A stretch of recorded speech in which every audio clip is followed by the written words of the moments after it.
time to take control of your journey towards chess mastery. Magnus Carlsen introduces Chessable, the definitive solution for studying chess. Move Trainer uses the science of spaced repetition to identify your strengths and eliminate your weaknesses. There's no need to set up a board, remember which page you're on, or keep track of all the moves you miss. Move Trainer empowers you to go from the opening to the end game with confidence. It's a seamless, effective, and fun way to study chess. Choose from one of the largest online chess libraries in the world, with hundreds of titles ranging from classic books through to our exclusive Chessable courses, including over 100 free courses.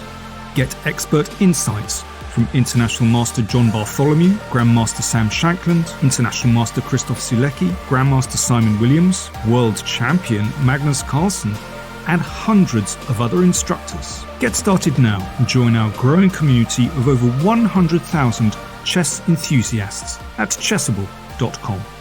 Chessable, take control of your journey towards chess mastery. Hello everybody and a very warm welcome to day 2. Still round 1, but day 2 of the Magnus Carlsen Invitational. The online super tournament bringing together 8 of the best chess players in the world, competing for a prize fund of 250,000. Is it dollars or euros? Lawrence Trent, do you know these things?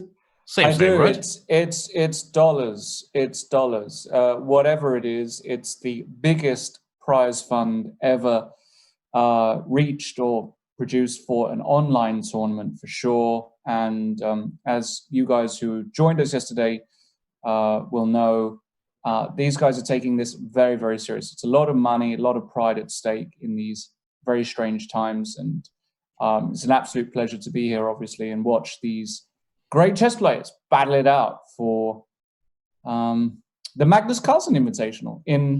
Is it in honor of Magnus? Was it his idea? Yeah, and maybe you've got the scoop on this, actually. Did he just wake up one day and say, hey, you know? What I heard is that he felt he was not being honored and praised enough. So he said, what I really need to cement my legacy is a tournament with my name on it, and not like the kind of memoriam thing that people get later. He wants to play in his own tournament. That's why this Magnus Carlsen Invitational was created. Now, Lawrence, yes, this tournament has drawn a lot of attention, and we might have some viewers that, first of all, are not your regular chess crowd, and secondly, they might not know who we are, which would be shocking, but maybe we should introduce ourselves. My name is Jan Gustafsson. I am a former hand model, because I can do this, but I'm also a German chess grandmaster, and I've mainly been doing commentary, working on this beautiful site, chess24.com, over the last couple games. I am joined by international master, the new voice of chess, the man who has defeated many an illness. Lawrence Trent is with us today. Lawrence, how are you? Thank you. Still battling a few as well, I might add. So the war is long. It's an absolute delight to be here, obviously. I'm doing very well, excited about today. Yesterday, we had all kinds of dramatic turns and twists, and I'm absolutely looking forward to seeing some more drama today. It's going to be a very interesting day, some very interesting pairings, which we'll get to. The format of this tournament is every day we get 2 matches. 2 of the world's best players are clashing with one another, and not in what we call classical chess, where every player has roughly 3 hours per game to decide on his moves, but they are playing 4 rapid games. They have 15 minutes plus 10 seconds per move. So the pace is pretty fast. One game lasts around 35-40 minutes. Therefore, it's an action-packed form of chess. And today we have 2 matches. One featuring Maxime Vachier-Lagrave, the current co-leader of the candidates tournament, the tournament that was aborted halfway, or postponed, I should say, halfway, trying to find Magnus's next challenger. He is facing, who I like to think of, the people's champ, Anish Giri, who has the worst odds in this tournament because he's not known as a rapid specialist, but Anish is always entertaining, always well prepared, always well dressed. So I'm very much looking forward to that match. And Anish is also, he's good Magnus bait. So Magnus Carlsen, the world champion, he might join us just to sweat that match. I would not be one bit surprised if he showed up to troll Anish. What's the other match? Well, the other match is between certainly somebody I know very well, having worked with him for a number of years, very good friend of mine, and somebody I respect dearly, and the man who nearly took the crown away from Magnus in 2018. That's Grandmaster Fabiano Caruana. Fabi, world number 2, also not really regarded as a rapid specialist. So if you were to look at the pre-match odds or the pre-tournament odds for this event, Fabi and Anish are actually extremely long and aren't favorites to win this. But never underestimate, especially Fabiano.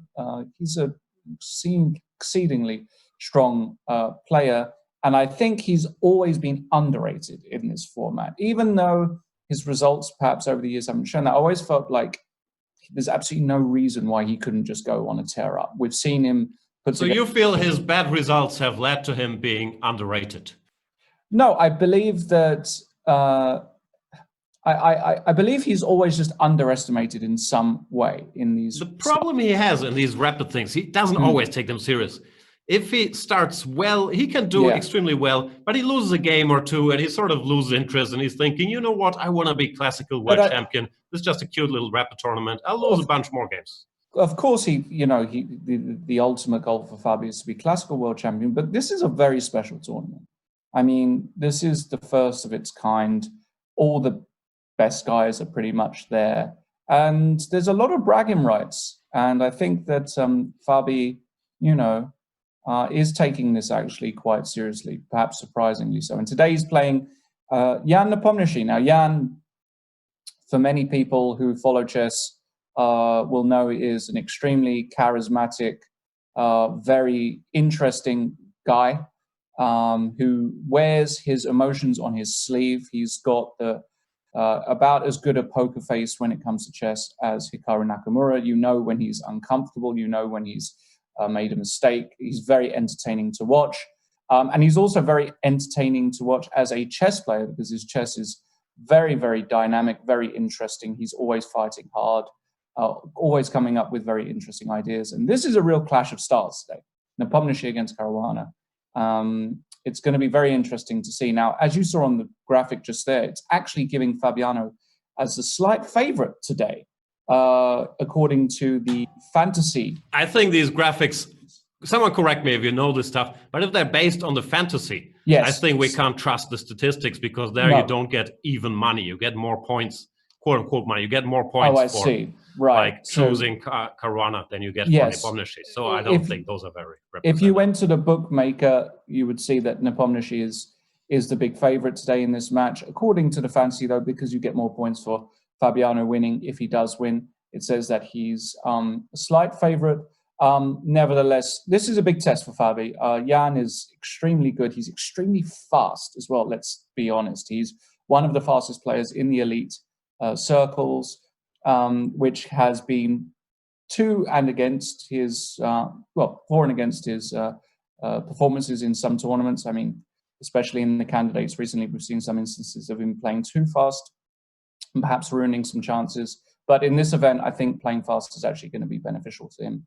In the other match, really interesting as well, we can see there on the graphics that really people don't think that Anish has even got a serious chance today. 18.7% only, according to the fantasy predictions. He'll also be extremely long in the bookmaker odds, which I'm going to get up for everybody. People don't trust my man Anish. It's a bit upsetting. He played some test matches preparing for this event where he lost to his compatriot Jordan van Foreest. He lost 3-1. Maybe that has been used as evidence against him. But at least he played some test matches. He's taking this serious. He practiced with the format. We've seen yesterday, in Magnus Carlsen's case, even the world champion, to my taste, he was playing much too quickly in his match. The players there are used to playing classical chess or over-the-board rapid chess, but they don't usually play rapid online. And I feel many still have not quite figured out how to balance their time usage. Yeah, actually, I think yesterday was a really great example. Peter Svidler, the great Russian champion, and one of that is his official title, the Great Russian Champion. The Great Russian Peter Champion. Svidler will join us in a minute to comment on these games.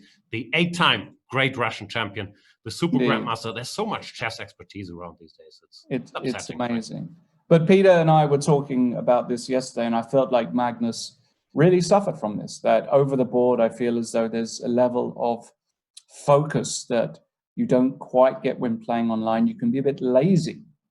There were certain moments, especially in that fourth game against Hikaru, where Magnus fell for this bishop takes e8 trick. He would just never fall for that over the board, in my opinion. I mean, that was just a case of misuse of time, laziness, lacking focus. And it's going to be interesting to see how this group of players adapts and whether they took note of that, because I think that's quite an important factor in all of these matches. And just to clarify the odds for today, it seems as though that Fabi is also, yeah, he's an underdog. I've just got the individual matches here. I don't have the overall, the outrights here. In any case, I don't have all the. Unfortunately, I just have the individual per game odds here. I don't have the overall match odds. So, but yeah, Fabi the big dog, Anish a dog as well. So, but you know what they say? It's not about the size of the dog in the fight. It's about the size of the fight in the dog. Indeed. Indeed it is. Anish will have a lot of fight in him because it's a bit of a clash of styles today. Anish versus MVL. Anish is supposed to be the bookish student of the game, knows everything about the opening, very classically trained. While MVL, you know, is the French bon vivant, the attacking master, the tactical champion, not quite as booked up because, you know, he likes eating his baguette. He's studied mathematics. I take back the baguette thing. He likes his...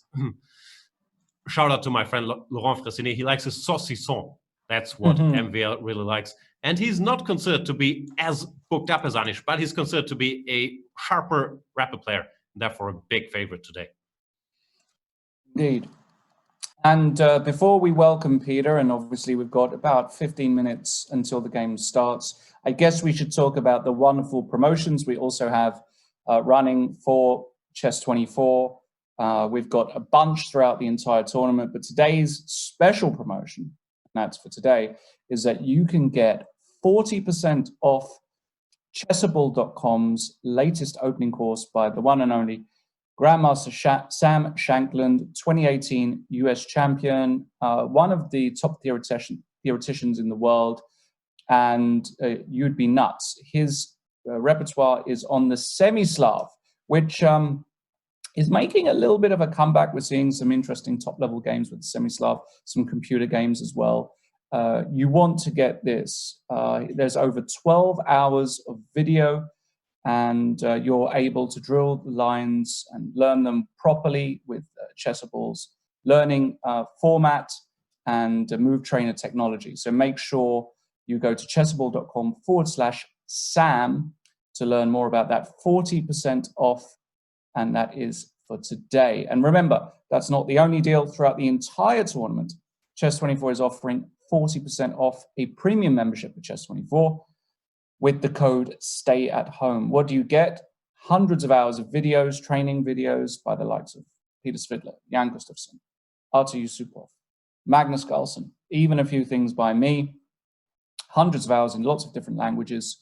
And you also get the opportunity to participate in some of the interactive shows that we have. For example, the Banter Blitzes, where you get a chance to play Blitz live in front of thousands of people, and you get the chance to embarrass the likes of Magnus Carlsen. Anish Giri will be doing a Banter Blitz, I believe, tomorrow, Jan. If you want to play these guys, you have to be a premium member.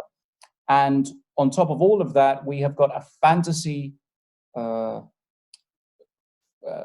contest running throughout the entire tournament, where you have daily fantasy contests and the tournament fantasy contest. If you become premium, the chance of you winning a better prize is greater. For example, the first prize for the tournament fantasy contest is an Apple Watch Series 5. Jan Gustafsson, even though he is very much the most stylish grandmaster you're likely to meet in Hamburg. There we go. He's putting on the sunglasses. He's up to date with everything normally. He has the Apple Watch 4. He doesn't even have the Apple Watch Series 5. So you can actually win that if you are premium. If you're not premium, you don't get a chance. I beg your pardon. If you're premium, you get additional stuff. You can still win the Apple Watch Series 5. You can see there on the graphic that you can also win more Chessable courses and indeed a lesson with a grandmaster over 2,600 on chess24.com. So tons of stuff, tons of benefits to becoming premium. Make sure you do that. But can we also play against you? Like all these grandmasters, they sound so strong. Yeah, you should do some banter blisters too. I'm going to be doing plenty in the very near future. Looking forward to it. It's always good fun playing against the chess fans on Chess24. It's always banterful and very friendly banter, and it's very, very nice. So yeah, make sure you do all of that. Everybody watching now. Yeah. Is that all there is? Are you finished? Yeah. Like, what else is there to talk about? What else? Magnus Carlsen yesterday. Yeah, let's talk about yesterday. 2-2 against Hikaru Nakamura. Match went to the Armageddon. There was some controversy during the Armageddon, as usual with these types of first-time tournaments. There was also some teething problems, but Magnus eventually came through in the Armageddon. That means that he wins the match with a 2-1 score, because the scoring system, this was a bit confusing to me because I'm slow, is if you win the match regularly in the 4 rapid games that they play first, so you score 2.5 or more points there, then you get 3 points. If you win the match in the Armageddon, you get 2 points and your opponent gets 1 point. While if you lose the match in the regular rapid games, you get 0 points. Isn't that confusing, Lawrence? It's very confusing. Not really. It's only confusing if you Well, let's not go there. I can count till 3, but adding the 0 in really makes things weird for me. No, it's pretty easy. You can see there on the graphic how it all works. So you really want to win the match in regular time. You'll get more points, and as we can see there, Ding out in front. I think we saw a very unusual Magnus Carlsen yesterday. A lot of people who follow chess or perhaps just getting into chess are kind of used to Magnus just being very reliable and converting easily. And yesterday was a real up and down yo-yo performance by Magnus. He played nicely in a few of the games, and he played absolutely horrifically in the other games. And he'll be the first to admit that. Whether it was finding it difficult to readjust to this format, whether he was tired, there were all kinds of factors. If he does come on the air, which I'm hoping he does during this round, it would be great to hear his thoughts on his performance in the first round. But he does come out with a win. He's still got plenty of games to go. And, with Magnus, he's very competitive, and he won't want to play as poorly as he did in some of those games again. And in the other match, Alireza, Ding really overpowered him. I was thinking about... Who's Alireza? The most hyped man in chess, maybe? I've read around 20 articles in the mainstream media. Yes. As we call it, in the niche media, that have had headlines like, teenager defeats chess grandmaster Magnus Carlsen for $14,000, something along those lines. So what can you tell us about this teenager? Well, I've been following his progress for years now, and he is effectively the hottest thing we've seen in chess since probably Magnus Carlsen himself. Only 16 years of age, and from Iran, where they've got a buzzing chess community. They've got a group of extremely talented young players. Alireza seems to be at the top of that pile at the moment. We should mention Alireza no longer resides in Iran. He lives in France with his father. He also no longer represents Iran. He is playing under the FIDE flag. He is. FIDE is the Fédération Internationale d'Échecs, the chess governing body. Indeed. And he really has got one of the sharpest eyes in the game. If you watch him play, his calculation ability, the way he navigates through very tricky tactical positions is really second to none. His talent, his raw talent, is unquestionable. The big question, of course, is whether, I mean, he's got all the things you need to be the greatest. The question is, can he actually find his way to the top? He's only 16. It's going to be an interesting few years watching this. Also, how does he deal with the hype? Now all of a sudden he gets all this attention after he won that Banter Blitz match against Magnus Carlsen. And we know from cases like yourself or Macaulay Culkin what all that level of attention can do to a teenage prodigy, you know? Like, it's going to be weird. Yeah, it's going to be interesting. I feel as though he's got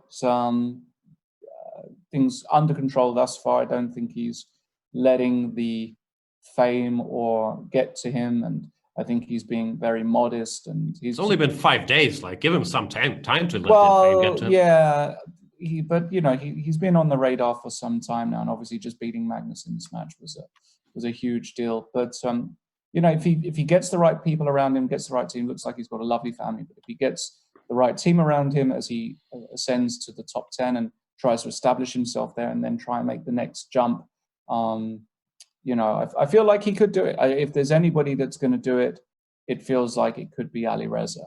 Ali Reza, if you need a manager who's experienced with top level, pushing guys to this World Championship level, Lawrence Trent will take your call. Speaking of take your call, let's bring in someone who is an expert at not only the group's product, but also at, you know, winning chess games. A man who at the ripe age of, I don't know how old he is, like 44, 43 probably, he'll be upset already, has just won the Pepe and DB's Invitational, Super Grandmaster, 8 times Russian chess champion, expert at apologizing. Peter Svidler is with us. Peter, how are you today? Hello, everybody. I'm doing fine. I mean, as well as can be expected under current circumstances, and very excited to watch today's games. These are very interesting pairings, I feel, and there will be obviously a lot of days like this. But this is a full candidates lineup, which adds maybe some additional spice to these contests. What do you mean by full candidates lineup? Yeah, and one of the results of the current health crisis the world is experiencing is many things are put on hold, and one of the things which is currently on hold is the tournament, which will eventually, even when it finishes, determine who plays Magnus Carlsen for the world title. And the four players we see battle it out today are all in that tournament. 2 of them are even leading it, no? And exactly, the third one was the main favorite going in, Fabiano Caruana, the big favorite on 50%. And Monsieur MVL, as we call the Frenchman, Maxime Vachier-Lagrave, and Jan Nepomniachtchi from Russia are the co-leaders. And obviously, this is the whole different tournament. The format is completely different, and this is not classical chess, whereas candidates quite clearly is. There should still be some additional pressure on those games. Once again, I'm not sure. You would have to ask the players if they would confirm or deny this narrative, but I have a feeling it's slightly more relevant when they play each other. Yeah, hard to say. We will ask them. We will talk to the players, or at least the winners, after these matches are over. Usually, judging from yesterday, I believe the show, once it starts in a couple minutes, will last around like 3.5 hours, depending if we get an Armageddon or not. Who do you guys have? What are your predictions? Well, I was going to ask Peter that because you know, he's these guys' colleagues and has played in tournaments of a similar time control, probably faced all of these guys at 15 minutes. Who have you got today, Peter? Well, I think on paper, considering their records at specifically the shorter time controls, Jan and MVL should start as clear favorites. But I think Anish clearly has improved a great deal in shorter time controls, or perhaps he was just. When was that? When was that?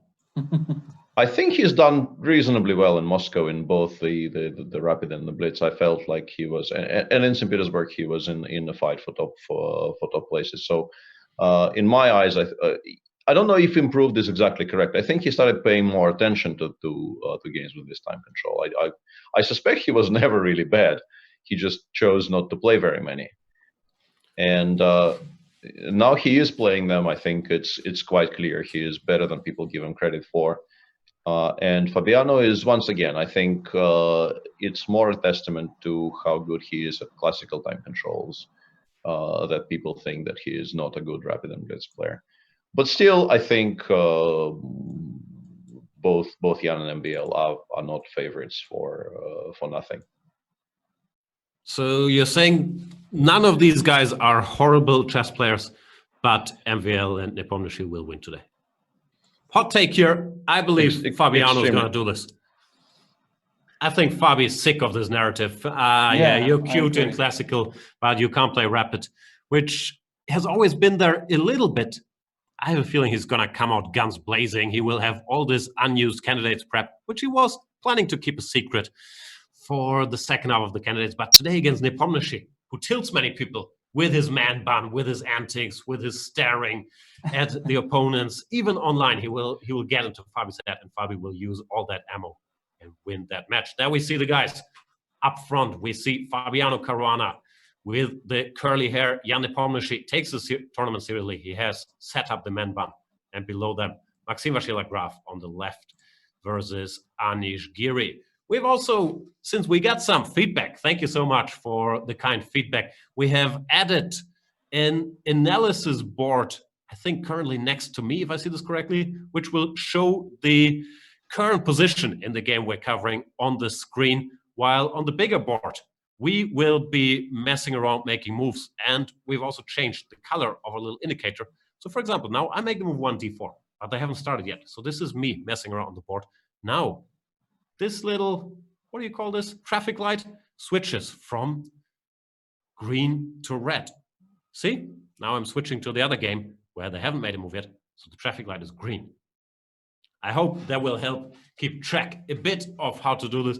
Obviously, there are many different suggestions. Should we have 2 boards on screen, no boards on screen? Get rid of the commentators, which I'm in favor of. But Lawrence Trent has said, I do not have a face for radio. There's no way we get rid of that window. That is exactly what happened. So keep the feedback coming. Go easy on us. This is the first time an online tournament has ever been held with these stakes, with this money, with this field. Therefore, there will always be room for improvement. But everybody here is working on it very, very hard. And actually on that note, I want to just give a shout out to all the people who might be watching chess for the first time, because I know we're on many different platforms. If you're joining us and you're like, oh, I was always interested in chess, we'll check this out. We're going to try and keep the commentary as universal as possible. So we won't go absolutely nuts with the analysis to a degree where it's going to be difficult for the majority to follow. Speak for yourself. Speak for yourself. But nevertheless, we will try and provide decent and comprehensive coverage of the games. Hopefully, if you are joining us, as I say, for the first time, you're going to really enjoy chess, and this won't be the last time you come and check us out. So stay for the action. We're going to be kicking off in, I guess, a minute or less. It's pretty much on the hour. The guys will be challenging each other now. What I should also mention, because we often get the complaints, I can't even see all the action on the screen. You can follow all the action if we're not covering the game you want on chess24.com, on other chess websites, even though there's a Chess24 tournament. Also, there are apps. Chess24 has an app which I use to follow all live games. So if you feel like you're not getting enough info on screen, you would like to know more, computer analysis, that kind of stuff, then check those out. And we have liftoff. We have the French in Caruana versus Mr. Nepomniachtchi. Ah, okay. Well, that's interesting, isn't it, Peter? Yeah, that's very recent. Yes, that's both very recent and also very, very old school by Jan, because Jan used to be a French player predominantly And by a French player, I mean he was a player from Russia who used to play the French defense as main part of his repertoire. And then he started playing the Najdorf, and it looked like he would never really look back because he is a very, very competent and a very exciting Najdorf player. But specifically for the candidates tournament, which started and then stopped in Yekaterinburg some weeks ago, he is now back to playing the French, and also this specific variation of the French. What is this madness? Like the position they put onto the board with both sides really not pausing at all, blitzing this out, looks like a total mess array. This starts as the so-called win hour, but then things got out of hand really, really fast around here. Yeah, but you have to say that clearly the first game Jan played the French in the candidates was actually against Kirill Alexeyenko, who I was helping during that tournament, and it got us completely blindsided, and Kirill played something fairly nondescript, but then managed to actually get a very nice position and should have probably won that game. But from that moment on, I think the entire candidates tournament was very seriously preparing for the French from Jan. And Jan sticks to his guns, plays exactly the same line that he played in Yekaterinburg. And somebody who is as diligent at opening work as Fabi has always been throughout his career will not have been surprised by this choice. It is a bold strategy call. And this h4, h5, it seems like everybody started doing that. In my time, this was the critical line, hitting this pawn directly. But in today's age, they just push the h pawn up the board. I think that's mainly because there is this extremely theoretically heavy line with the sacrifice on both g7 and h7, which is supposedly, I think, by current thinking is okay for black. Although I haven't returned to this in ages and ages, I would not be able to state that definitively. But looks like black is at least a lot less worried about entering those positions than they used to. And yeah, h4 has definitely come to the fore as an alternative. Let's look at the position they reached at breakneck speed. Queen c7, h5, offering some pawn sacrifices because you could take here and give a check, but Nepomniachtchi refused to do that, stops his h-pawn, goes h6, rook to b1, sidestepping some queen c3 check, pawn to b6, typical French move, preparing bishop a6, queen g4, and here, neither player paused at all. The mayhem begins.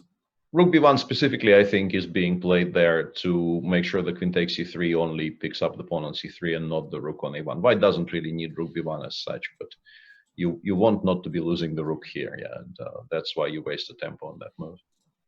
So the white queen picks up the g7 and the h6 pawn, and black takes on d4. Now he takes on e5 with check. Caruana, without missing a beat, goes knight e2, covering that.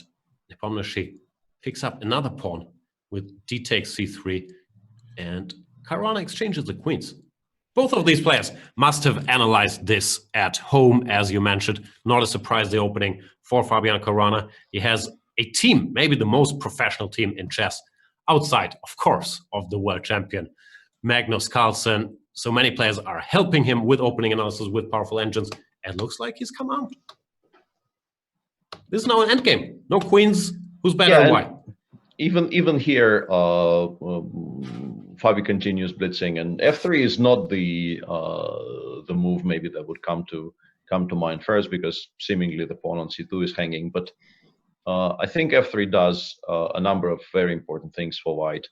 It gives the knight on c3 an additional square on e4 to sidestep the d5, d4 push. It also prepares g2, g4, which is a kind of a very nice way to connect all your pawns on the king side. It gives the white king on e1 a square on f2, which might become quite useful in the future. And I don't think the pawn on c2 is even hanging necessarily, because after rook c1 it gets quite awkward for black. And Jan quite quickly does go rook d8, not accepting the sacrifice. I don't expect Fabi to defend the pawn on c2 anyway. I think something like king f2 or g4 Why can't I run with my h-pawn? I want to queen the pawn. Or that, yeah. But I think, once again, rook d8, one of the reasons for rook d8 specifically, I think, is the line. Let's say bishop takes c2 here. Rook c1, we go bishop h7 just to put a hard stop on that run.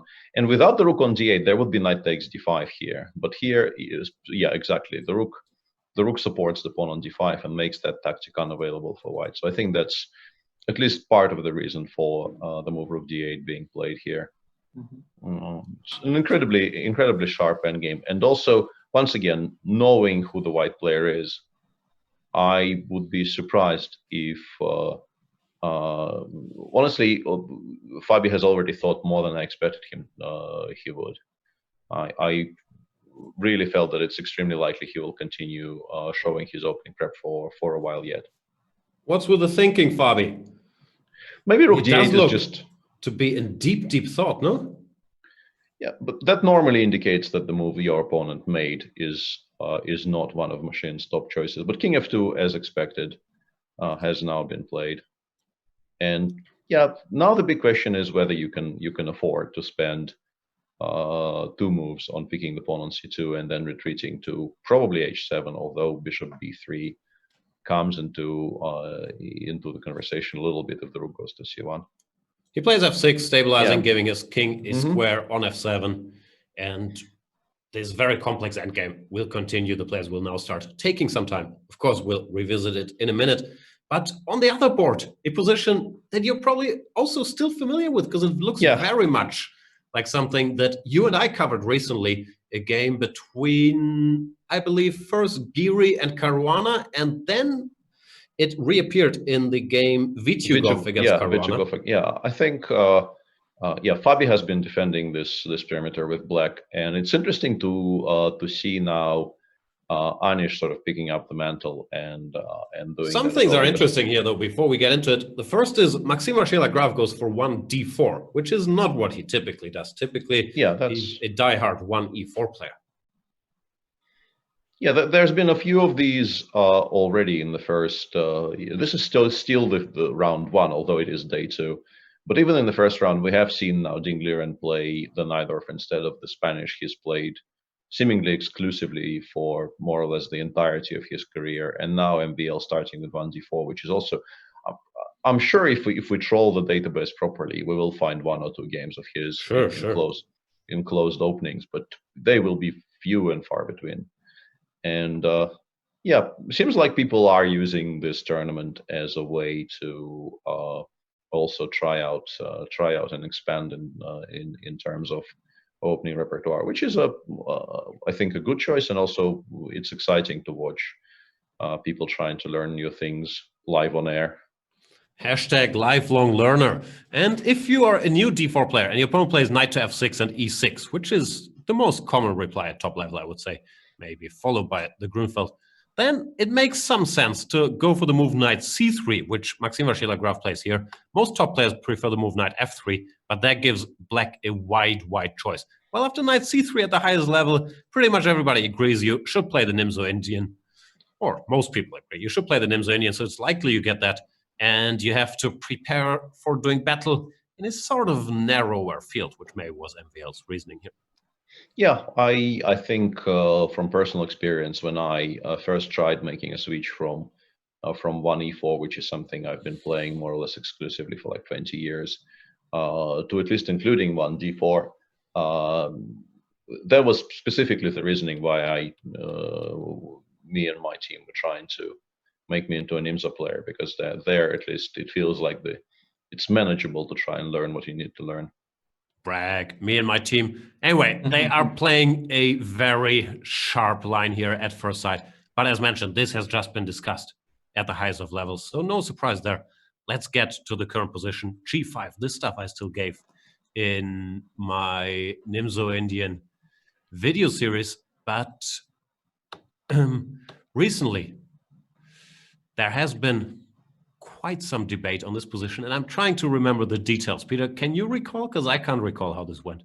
You take... I think there was a very specific point why you needed to start with FG, and maybe this is why FG has actually been included there, because the way... Yeah, there was a misplay in the game between Giri and Caruana where I think he waited for the last possible moment to take on g3, and that allowed some f4 in some position. Yeah, that's how it went. Yeah, bishop. I don't think they even take. I think. Apologies for that. I think it's bishop f5 immediately. I think the pawn on h7 survived. It's bishop f5. Bishop takes. How does it go? Why can't I remember? We don't how have time it went? to figure out. Bishop f5. Oh, okay. Yeah, actually, the position they have on the board right now is how it went, and then there was an option for white to play f2, f4 in that game, but it probably will take us too much time to reconstruct it properly. But what we want to say here is that the way Anish is treating it in this game is, I think, the current quote-unquote correct move order. The question is, what does Maxime have in mind? Is he just testing Anish's knowledge, which is pretty known to be as good as opening knowledge gets, and then agrees, okay, you've shown me you know how to equalize here, and let's make a draw? Or does he have a point? Yeah, it's slightly surprising because that game between Nikita Vityugov and Fabiano Caruana just ended in a draw in a few more moves. Nikita played bishop f5 here. Fabi replied with rook cd8. And here the important point about that move is that after e6, black can play bishop takes e6, not f takes e6. Bishop takes e6, attacking the knight on d4 and making sure that white has to take with the knight. Therefore, there will be no forks on e6. And some kind of a position like this is just completely equal. Opposite color bishops. Yeah, not much too few pieces left on the board for white to try and do something from with his slightly better pawn structure, even that is unclear. Can I come in here and say, while you've been talking about this position, which, as you mentioned, has been discussed, in the Fabiano Caruana versus Jan Nepomniachtchi game, there was a very interesting moment on move 20, where Fabiano played the move bishop to d3. And my question, and there's been some questions raised in the various forums, chat forums, is why on earth in this position after bishop d3, Jan Nepomniachtchi didn't play e4, which looks extremely strong because the bishop on d2 is unprotected, so you can't actually take on e4. I think the bigger thing is that it threatens e3 check. Right? Exactly, and e3 check is actually a really cute tactic. And so you're saying he could have won a piece, yeah, if I see this correctly, and he didn't do it? Wow. Apparently, I mean, I'm not sure how clear it is because you can put the bishop on b5. But yeah, that is a very... Takes.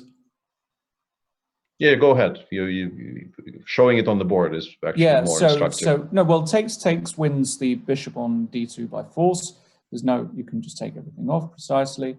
And if you move the bishop to b5 instead of taking, then you can play this beautiful e3 check, forcing a capture because you're forking the bishop and king. And whichever way you take, let's say you take with the bishop, which is most natural, d4, actually just does win a piece. Looks like checkers. That is something Jan would I don't see any refutation for it, and honestly this is something I think Jan, when he's playing well, would spot and also execute in about 7 seconds. Exactly. Sometimes you just don't expect the world number 2 player to blunder a piece, so you don't look for such options, no? Yeah, I think that's probably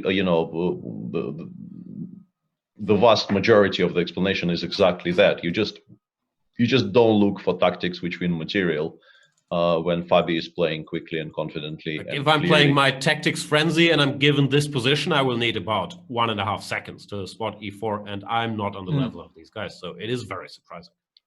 Yeah. Nevertheless, in the current position, if we just fast forward there, it does look as though Jan has got a pretty pleasant position. So he didn't do it. He went king f7, ignoring this option.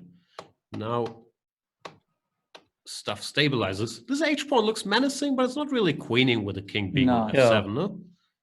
And white's got this stupid d3 pawn, and Jan has just played f5. He's got a nice big sense. Yeah, and also just briefly to make a note of the fact that white's last 2 moves were knight c3 e2, knight e6, and then knight e2 c3, which is like a tacit draw for here. I'm Get not it sure together, Fabi. I'm not sure if Fabio would actually have repeated again after knight d4, but it does appear as if he is not really in love with his position. Well, he's hopped in with knight b5 with the obvious threat of knight d6 check. So black will probably rook c1 already on the board. And fg4. And I think there is nothing particularly wrong with just picking up the pawn on g4, because the knights on e6 and e7 make White's possession of the open c file into a bit of a non-factor. It doesn't really do anything for White. And fg played. I think black is quite clearly playing for a win here. I don't know if he has enough objective advantage to win, but it's obvious who of the two players believes he is better. And I think also Fabi kind of agrees, because as I mentioned, knight e2, knight e6, knight c3 is not the most ambitious sequence in the world.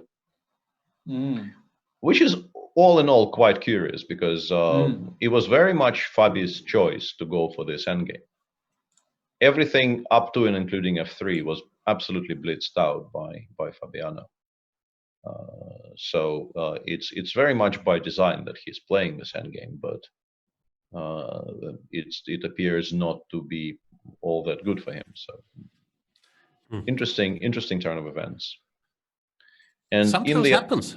Blitz out your theory, and you still don't like what you get. I think, especially this rook d8 probably got him out of book, and then if you start cold after blitzing out 18 moves, sometimes it's tough to find the best moves instantly.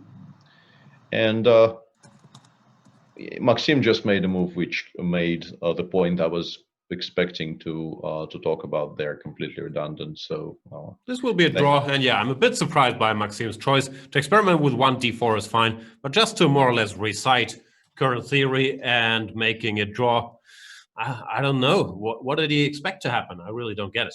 You don't. Anish is really not the person to try and confuse with really mainline theory, and especially the mainline theory that Anish himself played with the white pieces. He is not going to have too much trouble remembering. Consolidating after rook d7, rook e7, so it will just be a draw in no time.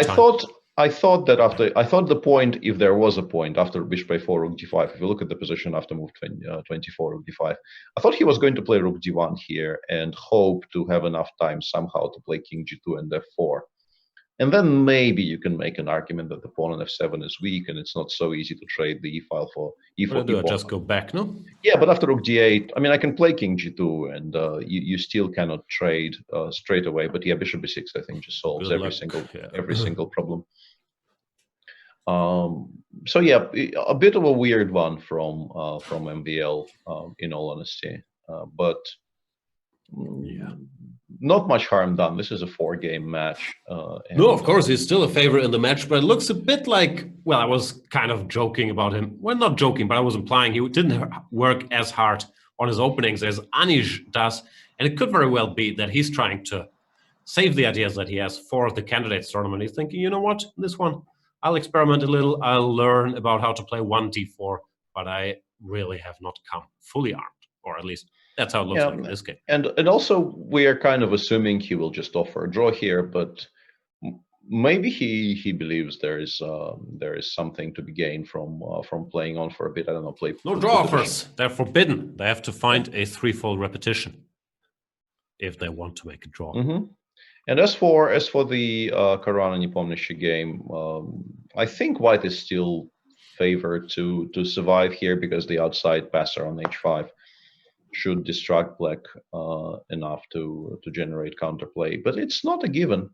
And honestly, this is now a little bit awkward after knight d4 check, because I think Jan's idea is to play king e6 next move and try to drive that knight to some really unfortunate squares.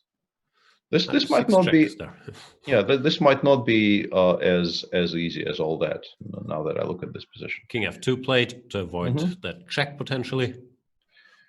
Still playing so fast, guys. I just want to come in there and mention that. I mean, Jan Nepomniachtchi's got around about 13 minutes. He's barely used any time. Fabiano's got 7.5 minutes. And again, with Fabi to have such a position with White and still have around half his time remaining is another. It's unusual. It's unusual. They're just not able to adapt to online playing at this particular rhythm.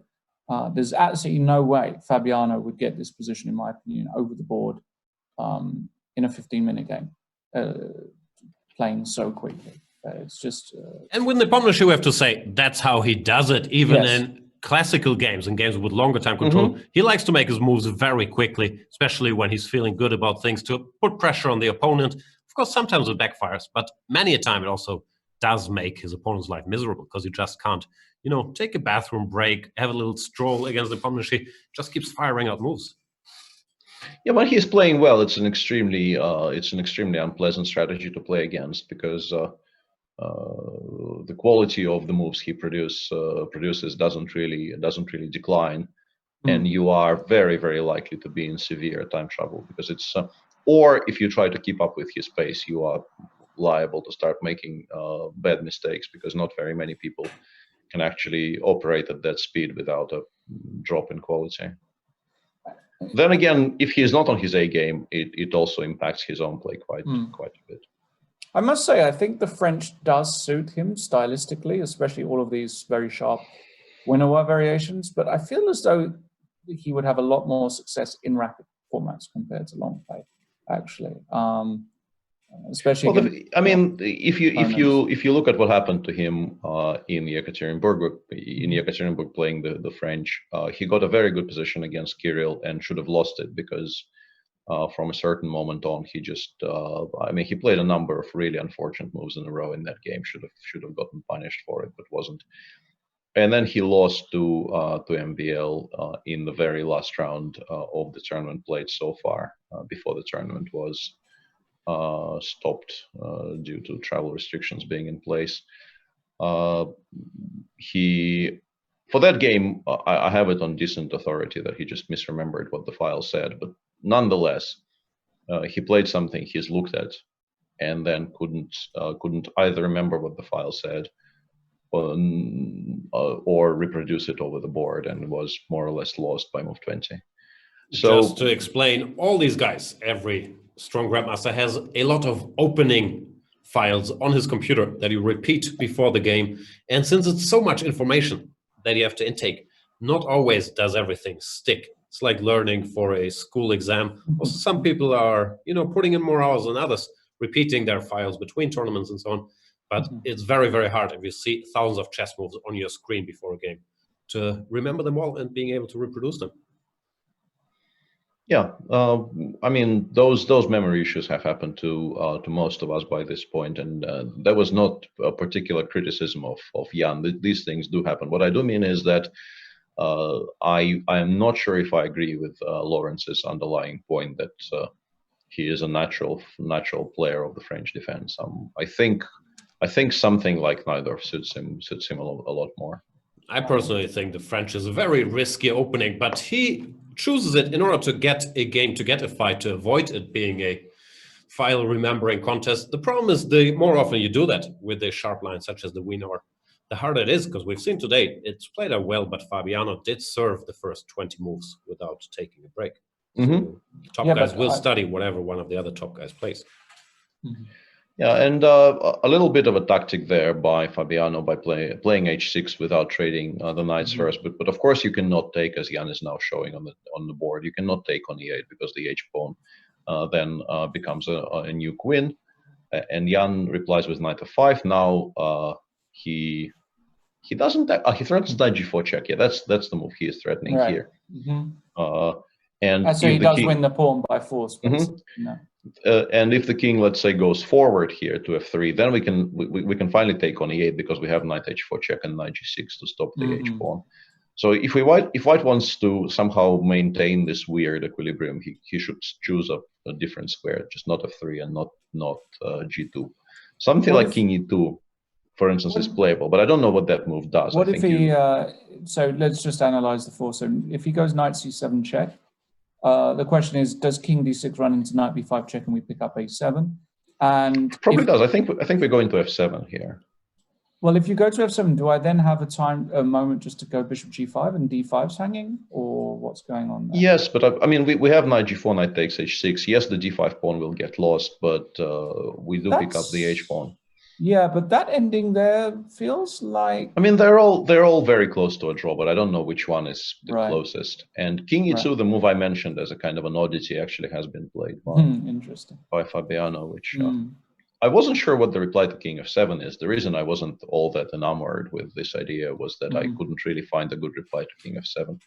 But I guess Fabi sees something there.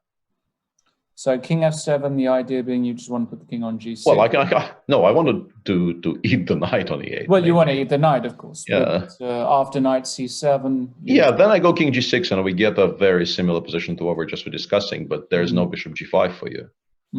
So it looks like a strictly worse version of the same position, which confuses me a little bit because it just like, why would you choose that and not the previous one? I'm not entirely sure why Fabi went with King E2 there. Are you worried, Fabi? He looks a bit worried. I like that his camera is really zoomed in on his face. Like there's not much background. It's just glasses and hair. And he does look concerned, even though Fabi, I find hard to read. Magnus mentioned that he noticed the tell with Fabian Caruana, the man we see right above me, that his lips start sweating when he's nervous. But I can't tell. Also, he's hiding his lip. Maybe he's heard about that. And he thought, you know what? No more mouth angles for you, Mr. Carlsen. Nepomniachtchi, as Lawrence mentioned, is easy to read, but he's normally happy, confident, believes in his position, likes to roll his eyes a little when his opponent makes a move he's surprised by. So he's feeling himself. Yeah, and every right to be confident here.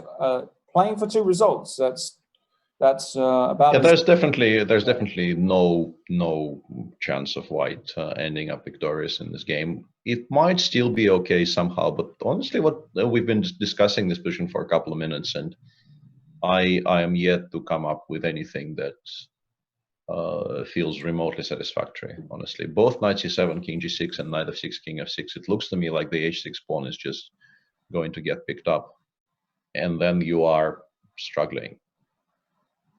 Because that is your one big trump here. Maybe you can go for something like takes, king f3, king g6, king g4, hoping that the pawn ending is not somehow lost. But black is not obliged to take straight away. Black can make any number of improving moves here. The pawn ending is probably not lost, despite being 2 pawns down for white. Although d4 might win. Yeah, d4 might win. Not sure. I'm just messing around. Yeah. It could win. Yeah. Who knows? Yeah, it could be. Yeah, but. At least there's a question here. This might be enough for a draw somehow. But the thing is, after king g4, black can definitely wait for some time before picking the h pawn up. Although there is a threat of h7. Having said all that, there is a threat of h6, h7 right now, which needs to be addressed. But it's a difficult. It's a difficult position to go for Fabiano, because if you're wrong about this being a draw, you are just like entirely wrong. You will just lose. Whereas keeping some more pieces on the board, it does, at least subjectively, I think, feels like you're generating more uncertainty. So he goes with knight c7, but I still don't know how to reply to king g6, which I expect to be played quite quickly. Yep. All right, let's briefly check in with the other game where they're still making moves, but does anybody believe that MVL can win this somehow, the play with the white pieces? I don't really. Yeah, it's hard to imagine making enough progress for black to even become significantly worried. Optically, of course, white is a lot more comfortable, but that doesn't count for very much. But only because it's to move. If it was black to move. Boom. Yeah, if it was black to move, then that would be a pleasant position suddenly. Yeah, rook goes back, and we could maybe even discuss starting to push our pawns down the board ourselves, like b5, a5, b4, to at least remind white that it's not entirely one-sided traffic here. But Anish doesn't need to do that if he doesn't want to. In the chat, we have a bit of a Giri discussion. Some people are saying, I don't like Anish. Some are saying, I like Anish. Why is it that Anish is such a polarizing figure in today's chess, when all he is a well-behaved, well-spoken, nicely dressed, friendly young man? Peter, why is it? I am not entirely sure, although I do have some more insight into that side of things than I had until very recently. But yeah, I think mainly it's become a bit of a meme. People still give him hell for being an incredibly draw-heavy player who doesn't generate enough excitement, which I feel is just utterly unfair. That is untrue, but I have to say, since if you repeat a thing often enough, it sort of becomes the truth in your mind. I am often a bit guilty of it, even though I know it's not true. If Anish is on the show and we do the drawing of lots, I can't resist making a joke like, okay, let's please take this seriously because Anish does care about drawing. Like, it's impossible to resist these things. And I feel we're not doing him a favor with keeping the meme alive, but I don't know how to escape. I just don't know, Anish. No, it's just part of the lore by this point, and regardless of how true it is, if you consider the current state of affairs, because he was maybe at some point a drier player than many of his direct competitors, but I think in the past few years this really is no longer true, and I think there's some truth to it in terms of, as a proud fellow member of the Chicken Chess Club, when there is a decision to take where door A is complicated, messy position, and door 2 is safe position with no losing chances but few winning chances, he will often take door B, which is a stylistic thing. But he does still provide a fair amount of entertainment on the chessboard. And I feel he's also more of a fighter than some other members of the Chicken Chess Club that don't have this reputation, which makes it so unfair, still tempting. Exactly, yeah. But it's, as mentioned, it's just so much part of the canon by this point that it's very, very difficult to escape all these conversations. Is MVL actually making progress after all the speeches we gave about him not having a shot here? You know why I started this whole Anish Giri debate? Because I know that is bait that one man will never ignore. And if he hears a discussion about Anish as a man, as a player, as a person, he will chime in with his opinion. And I expect the world champion to show up here anytime to give his thoughts on Anish, on life, but mainly on Anish. Anish is life. Anish is life. I used to have a T-shirt, which I got at some tournament, which had a slogan called, like, "Chess is life, Bobby Fischer." And I once wore it to a party going out because I didn't put enough thought into it. Did not go well. Chess is life T-shirt at a party. Who would have thought? Can we just go while Magnus gets connected? Can I just, I mean, this position here in the Giri game, what if, I mean, a very natural move here would be, of course, to pin this bishop with rook c5. But is White's idea just to march the king in further? Yeah, king e6 might be a bad. Now, guys, we have the chance to discuss Anish's character with the world champion, Magnus Carlsen, or to discuss this very drawn endgame. So, Magnus, what do you think about Anish as a man, as a player? How do you feel about his position? How's life in general? That was a lot of questions. I think our boy has been showing a lot of character in this game, defending quite stoutly, and but it's a bit. I'm not quite sure yet whether he's gonna make a draw, but. I was about to say that I would agree with this statement just for meme purposes, but I think his position is much worse than it was 5 moves ago. So yeah. So after you gotta get your priorities straight, right? Absolutely. And the other game, Fabi is just going to suffer for another 10 minutes here, right? There's, I guess, no real way for him to reduce the tension here. I think, once again, Magnus will know a lot better, but I think the understanding generally is 3 against 2 is probably a draw, but that's when the pawns are not broken up. Yeah. In this structure, I would not even be that confident White has a draw. Exactly. No, I absolutely I absolutely agree. This could very well just be a technical win. But in any case, it's not obvious. And the thing is, you will have to play b4 at some. Yeah, he just played b4. He did have to do that at some point in order to make progress. Mm-hmm. So b4 takes. Yeah, but two against one, it does feel like there should be enough enough resources for white not to lose this.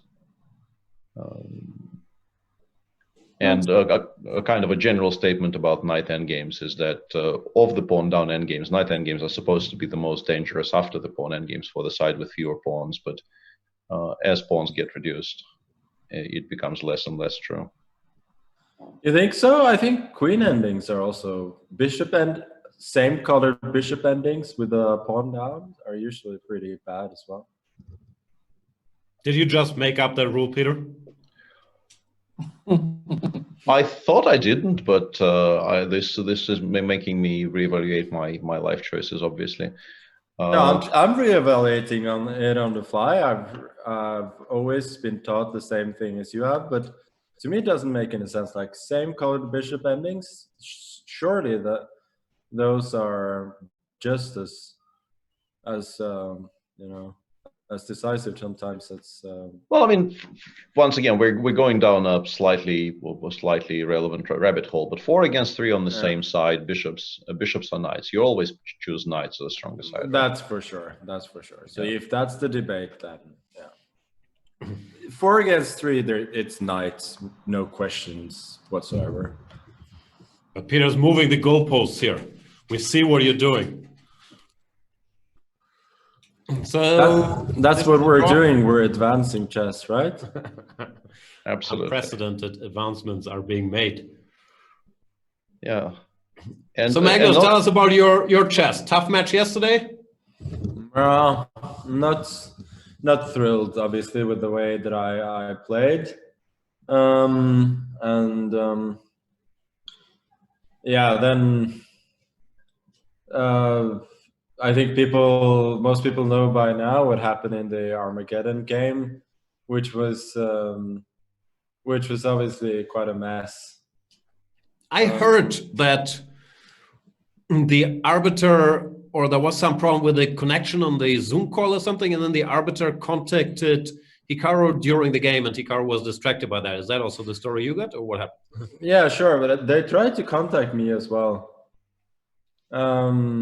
So I mean, I got there was some sound on my computer. Like obviously somebody was trying to reach to me, but I could only hear like bzz, bzz, sort of somebody was trying to speak, and then it stopped. And I could see that like there was a chat open on the Zoom call,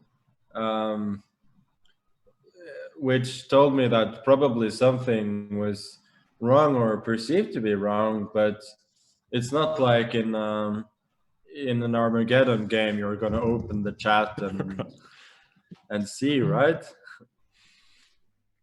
Yeah, I was surprised Hikaru even noticed, because normally, yeah, you're only clicking on the stuff. But from what I heard, and I don't want to put words into his mouth, but from what I heard, he was gracious about the incident, and he said, okay, stuff happens when you try new formats, so everything is cool, right? Yeah, no, for sure. I mean, I'm really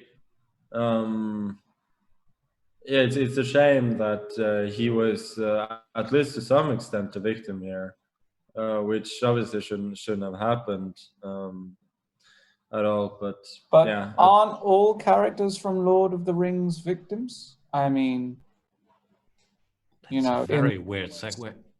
In their quest to defeat Sauron, I mean, if you're gonna talk about irrelevant bullshit, I mean, go somewhere else. We don't have time for that here.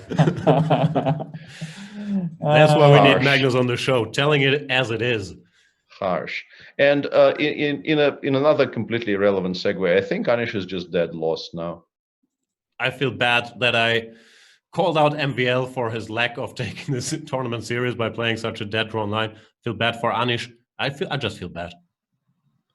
I can understand it. Yeah, I think if the bishop goes along like c7 or b6, f5, and f6 just wins on the spot, bishop f6 loses the bishop. Yeah, there's bishop h4 just... Yeah, bishop h4 is the only move, but I can imagine rook a7 is going to hurt.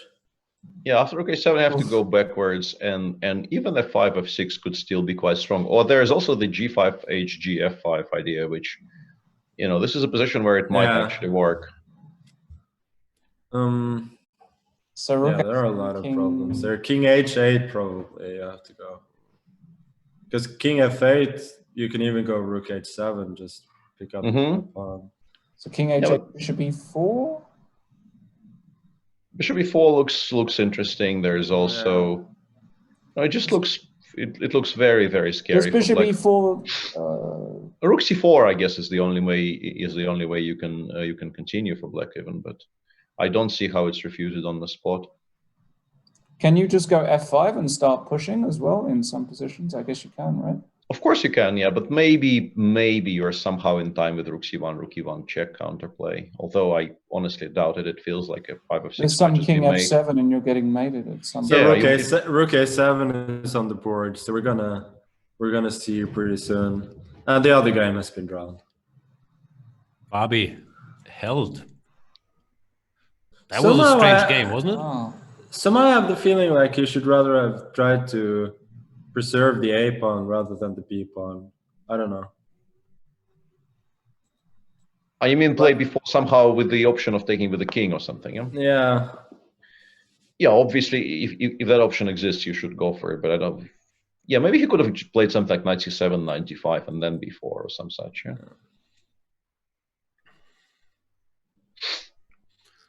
So in big trouble. He's got under a minute left to defend this miserable position, which, you know, requires a lot of accuracy if it is indeed savable, which is unclear. Actually, yeah, this is not a given that this survives, honestly. Yeah. And king h8 does appear to be the way to go, because, as mentioned, after king f8, f5, f6 just gains in strength greatly, because there will be mates on the back rank if you take on f6 later in the game. Let me fire up my Giri cam. He doesn't look upset. He just looks like he's calculating. Also, once again, congratulations on the elaborate background that he's put together. That must have been hours of work in the Giri household. Yeah. And he disagrees with us on where the king is supposed to go here. Yeah. And honestly, f5 hg, sorry, g5 hg, f5 appears to be very, very promising. I think also just king d6 looks extremely strong. Rook down. Rook down, rook f7. 7 and rook g7. Yeah. Oh yeah, that might just be winning. Yeah.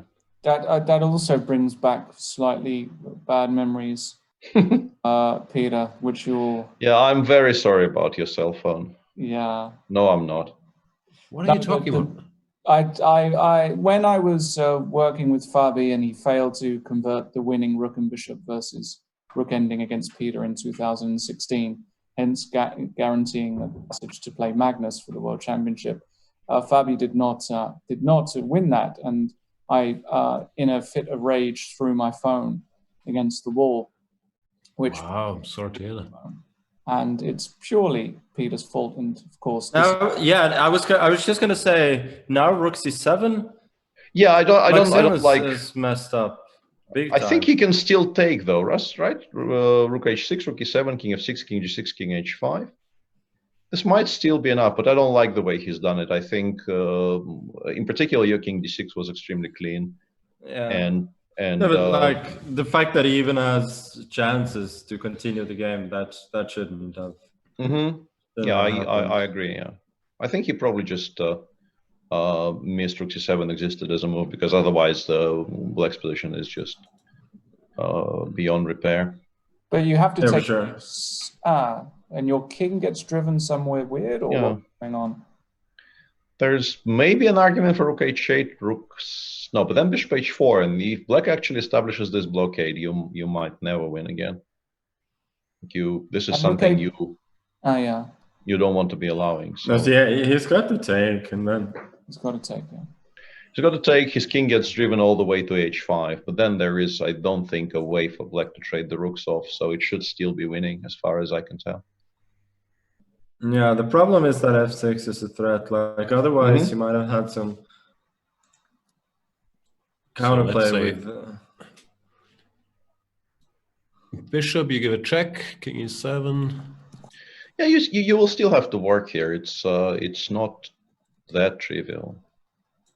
And this position is on the board, so we're getting there.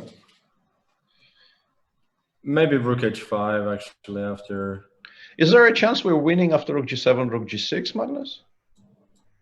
Just to kind of calculate less. Oh, yeah, it could be.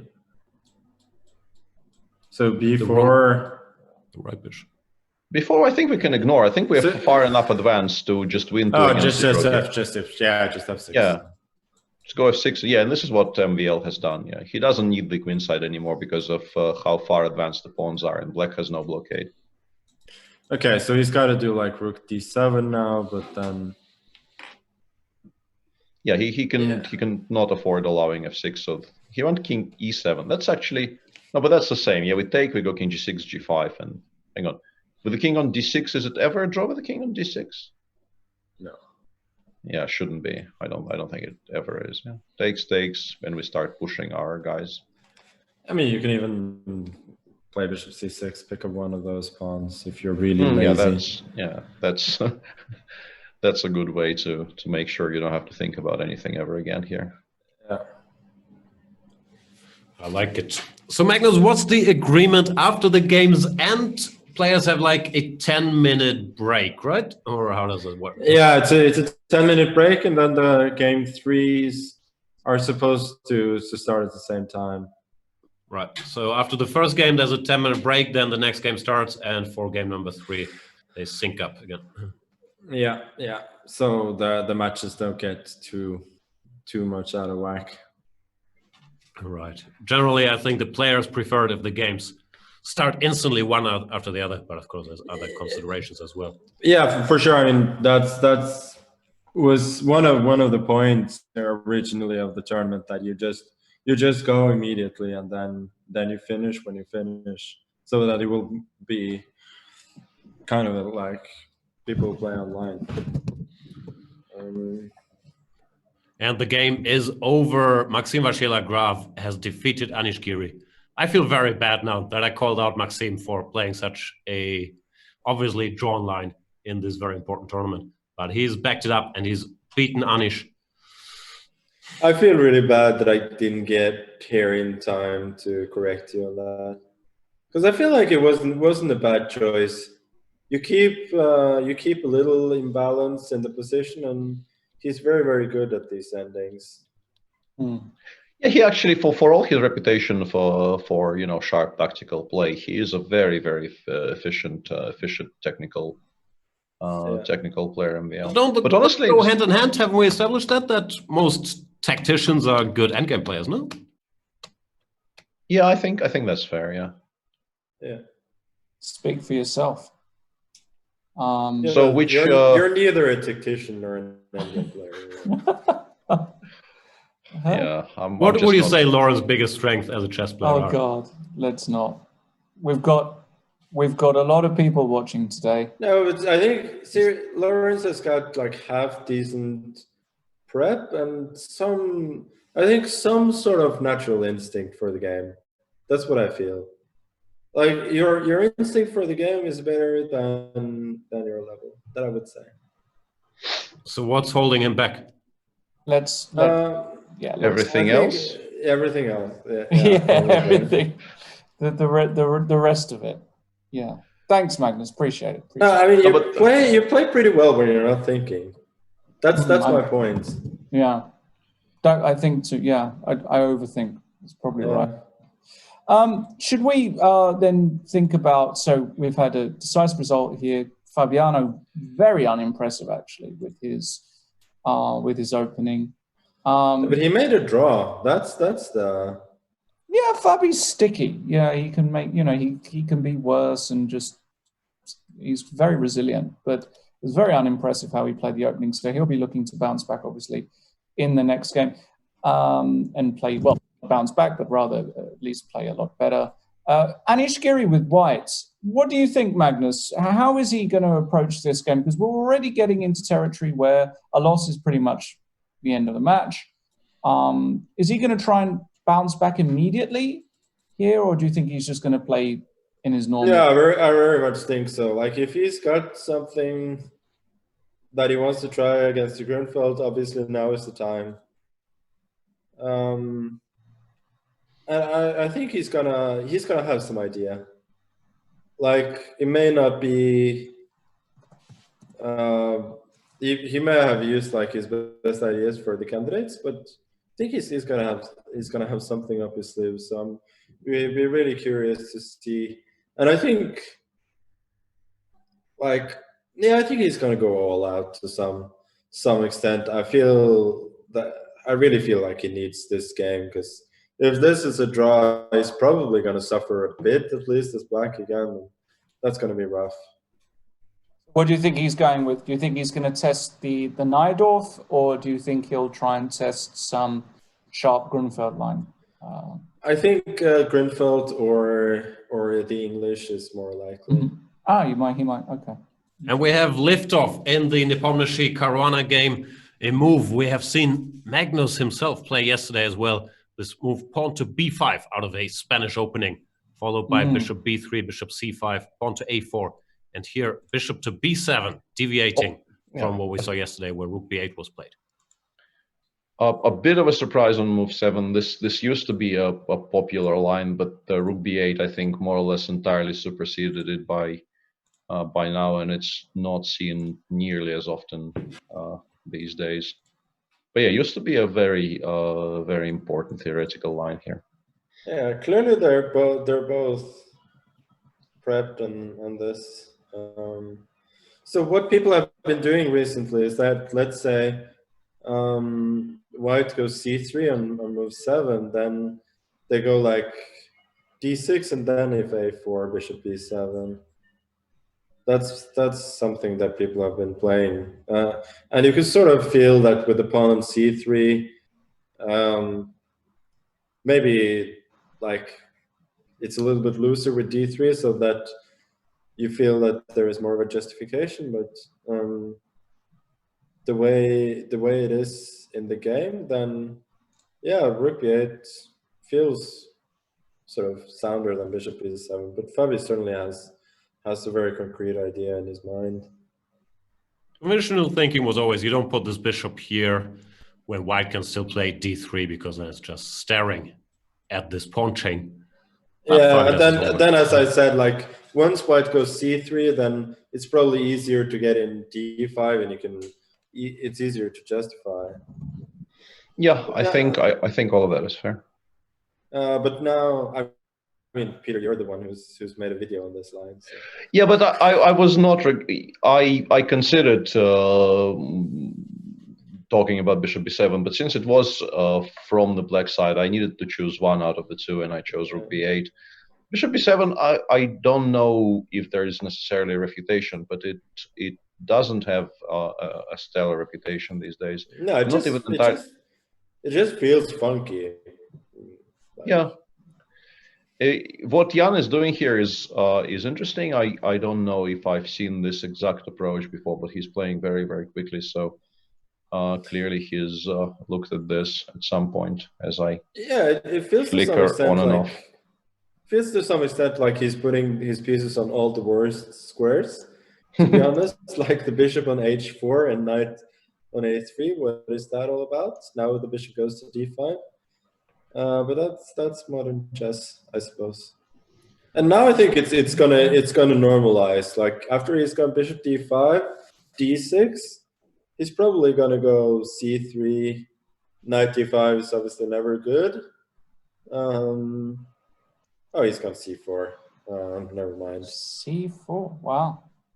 That it's a cool idea though. It looks what he's doing looks ridiculous at first sight, but now I'm starting to like it a bit. So the idea after bc4, knight c4 is to go queen b4 or something, is it? And just Yeah, then I guess you take on f6. Okay, I take, and you go 90. No, you can't move the knight. So you take, and you actually don't have to take yet, but maybe knight e3. Yeah. I don't get it. Knight b5 is what Fabi did. Knight e3 maybe. Queen b5. Queen b5 does make a decent amount of sense. It makes black's pieces slightly more connected. Also, knight d5 is more of a threat now because we retain control. But yeah, knight e3 played as this is super interesting. So I like the guy. I like the fact that these guys they're playing some serious prep here.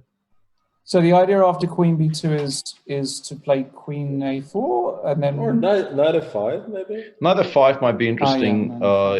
I was even wondering about something weird like bishop takes f6 and then offer a queen trade might give white a good endgame, but giving mate is generally preferable to having a good endgame. So, and also I think that's entirely a question of style, but.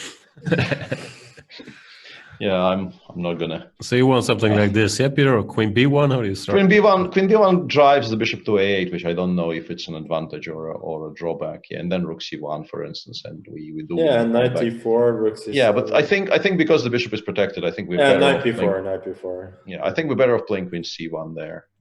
Okay. Anyway, let's follow the game. He's gone bishop c8 and then bishop f6. Had to happen. Probably because now knight d5 is a threat. Knight d5 is now a threat because the bishop on b7 will not be hanging in the end. Yeah.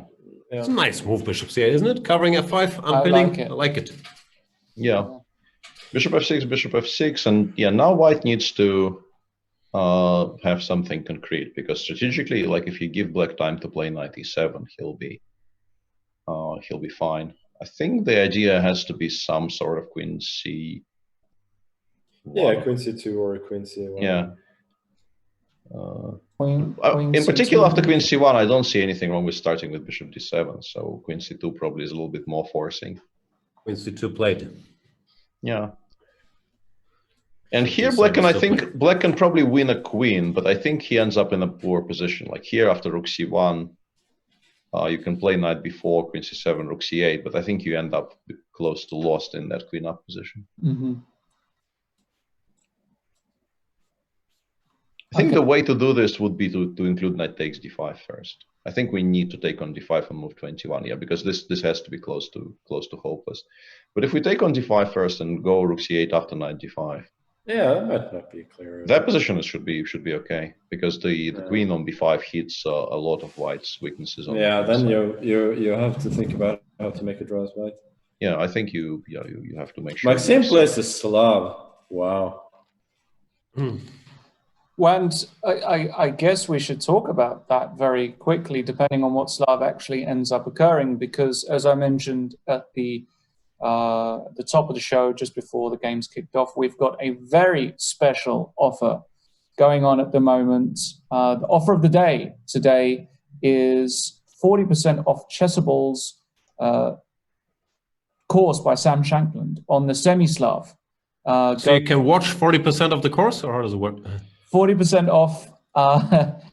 You can watch 40% of the course if you want, but you can also get 40% off the cost of the course by using chessable.com/Sam. It's 12 hours, I believe, which is probably the longest Slav series ever created, semi-Slav series ever created, with all of the very unique Chessable move trainer technologies and concepts. So make sure you get there, because the Slav is making a bit of a comeback at the moment, actually, has to be said. I don't think it ever went away.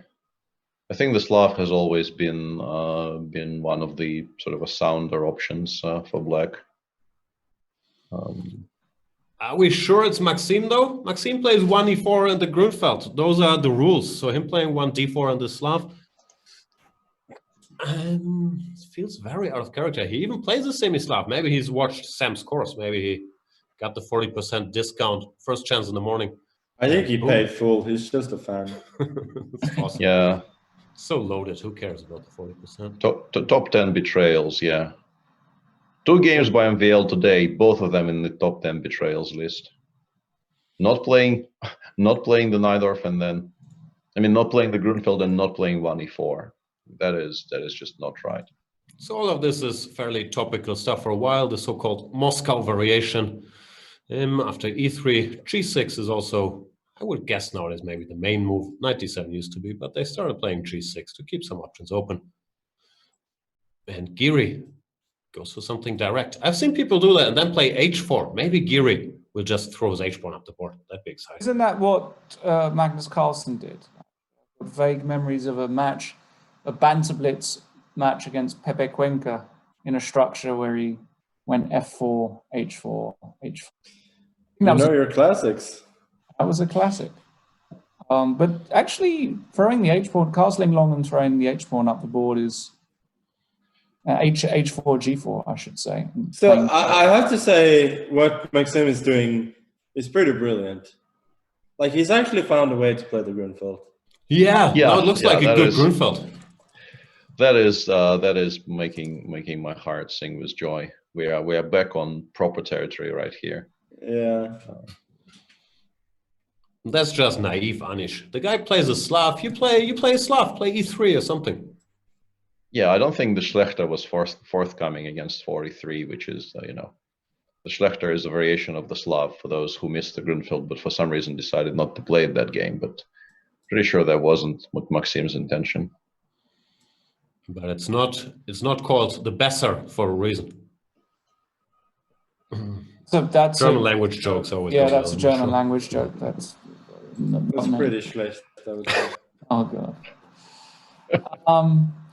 It's a bit loose for white. No, it's a little bit loose. Feels. I like this. I like this for black a great deal. Yeah, CD5, CD4 is. It feels like it shouldn't be playable even because you cannot recapture back because f4 is hanging. So he went d takes c5, knight c6, right? Yeah, now just play knight c6, and this is like the absolute best Grunfeld ever. Anish. What are you doing? Come on. What is dc5? What was he supposed to do? His entire structure was hanging. I don't know, but protect. But he prepares. How does he run into this? I mean, this is crazy. Yeah, this is. I mean, I assume you just take on c6, play long castles, and say I have more pawns, but that statement being factually true doesn't help you very much here, I think. Just put a rook on b8. Yeah, rook b8, bishop a6. Yeah, we're not. I don't know. I don't feel it for white here. Yeah, I think like black is just winning here, to be honest. Yeah, I mean, winning is a bit harsh, but probably not wrong. Okay, maybe. I think, like, seriously though. No, I'm not disagreeing. I just feel like it feels a bit unfair. What is his? Does he want knight f3 now? That must be. No, but after knight f3, like we need to be like there has to be a way for black to be. d4. d4 knight e4 is what I. Oh yeah. I did not. Then still there's queen f5, but yeah, variation continues, yeah, for sure.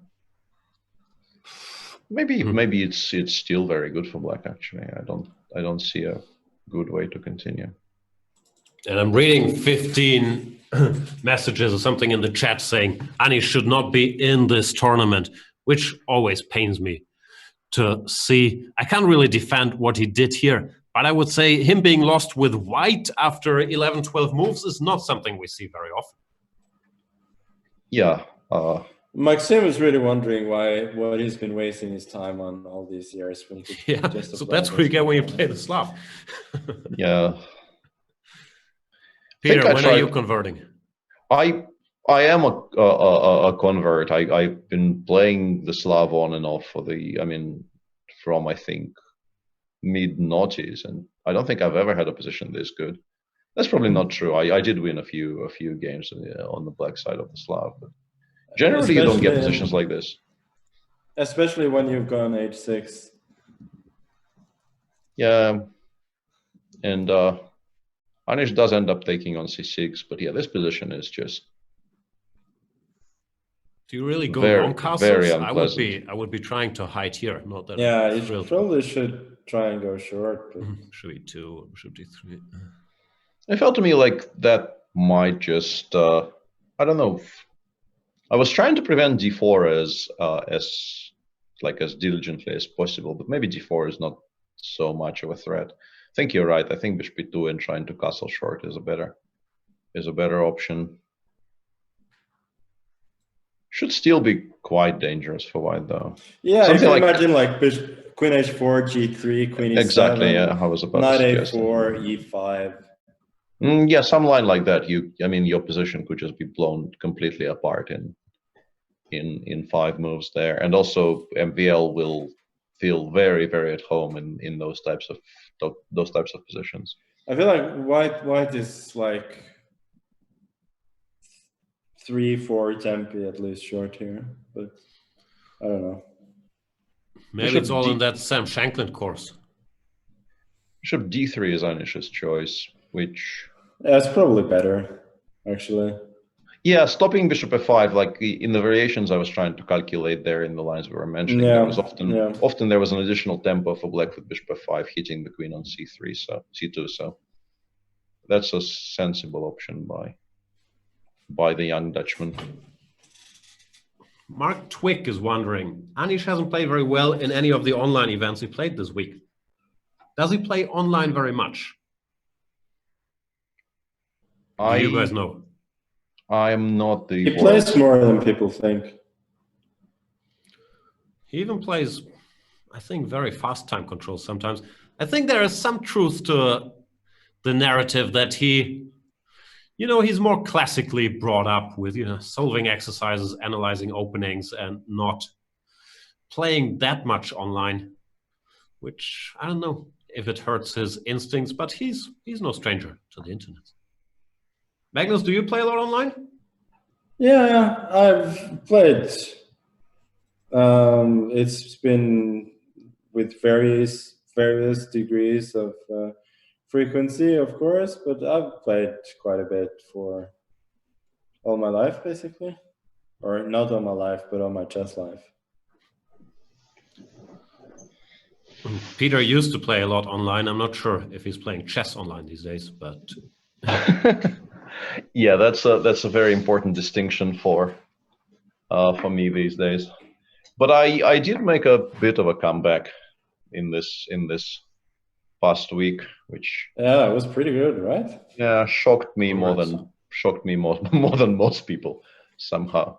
But after all the bragging you did beforehand, saying you would crush them all like bugs, and these whippersnappers don't stand a chance, you sort of had to back up your trash. Yes, that's exactly how it went.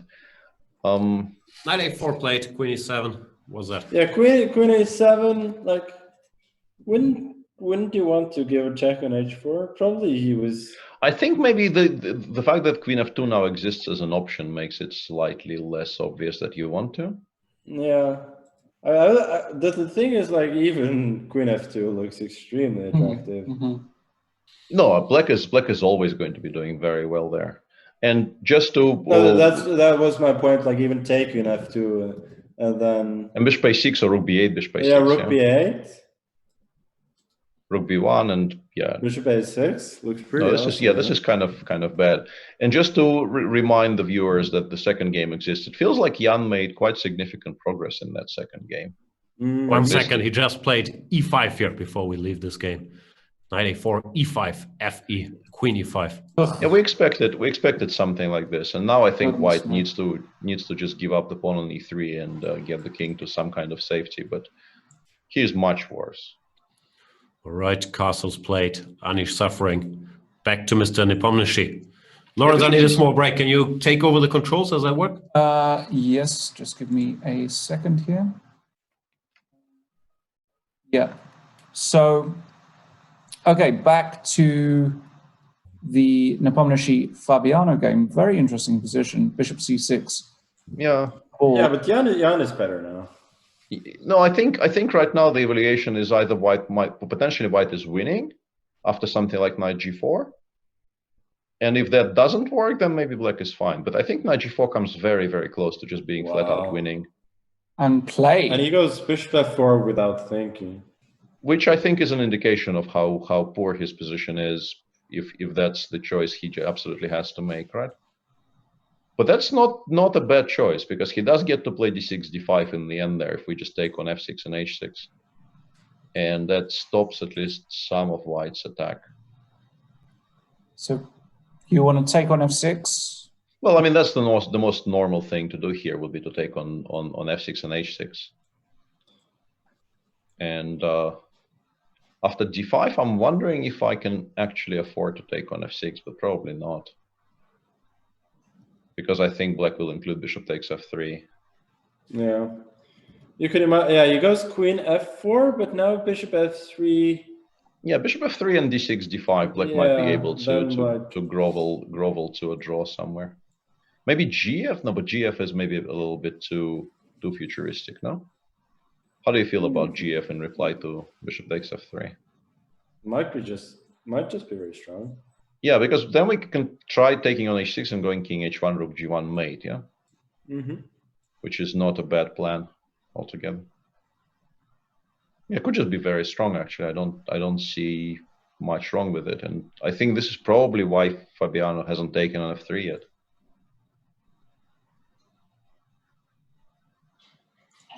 Very interesting. So Fabi in the tank, still got a long time. They've both got over 8 minutes. This feels like a critical moment for Fabi, where he's going to have to really assess this one properly, because this... Yeah, I think maybe the way to go in the current position is to play. It might lose on the spot though. I was about to suggest queen e7, but I think queen e7, rook e1, you might resign, which is inadvisable. Queen e7, rook e1. Yeah, d5 is still impossible. F5, queen h6 feels like it's game over. Right. That's a queen. Yeah, queen f8, queen g6, and bishop f7, queen d6. Yeah, forget about it. The move Fabi made is a very, very sad indictment of a situation he found himself bishop in. g6. Yeah, he just okay. But now just rook d6 is just. Rook b6 is the intention, and to play that horrible endgame. I'm pretty sure that's. I was thinking rook d8, but then you just take on d6 and. Okay, sure. No, you go rook b6, so you can get the queens off. You're still suffering. You're probably lost actually, but at least the game sort of continues. Which is why I was looking for something even stronger here, which may or may not be there. I don't know. Like queen h6, d5, rook. Yeah, there might be mate of some sort here. In particular, that line that Magnus is mentioning. Maybe. Maybe the game sort of goes on. Yeah, but actually, probably. I don't know. Jan decides not to bother. Yeah, rook d6. Well, if not for rook b6, I think you are completely lost. So he has to play rook b6 here. And queen takes h6 exists even here, but the king runs towards the center, so I don't know how happy we are about it. And bishop f7, that's nothing. Yeah, it looks cute, but I don't know what that does. Yeah.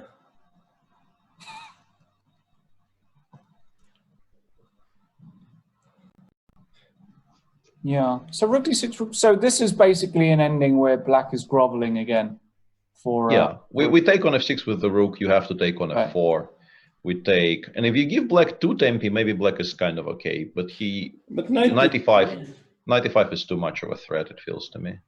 Oh, knight d3, rook g4 might be bad news. Yeah, I think just you're not in time with your supposed counterplay here. Rook b6 indeed played by only move.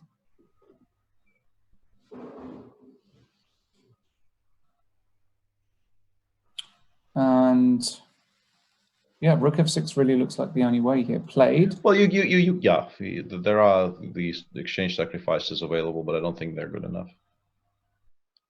And here, yeah, if black could play something like king g7 followed by maybe knight c6, cutting some of the squares away from white, it would knight d3 manageable. Knight d3 rook g4, and sadly for black has to play something like knight b2 now. Yeah, he's got knight b2, but knight e5 looks extremely strong.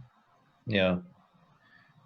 95 is good. Maybe even bishop d5. No, bishop d5, rook d6. Yeah. Gets less clear, I guess. Yeah.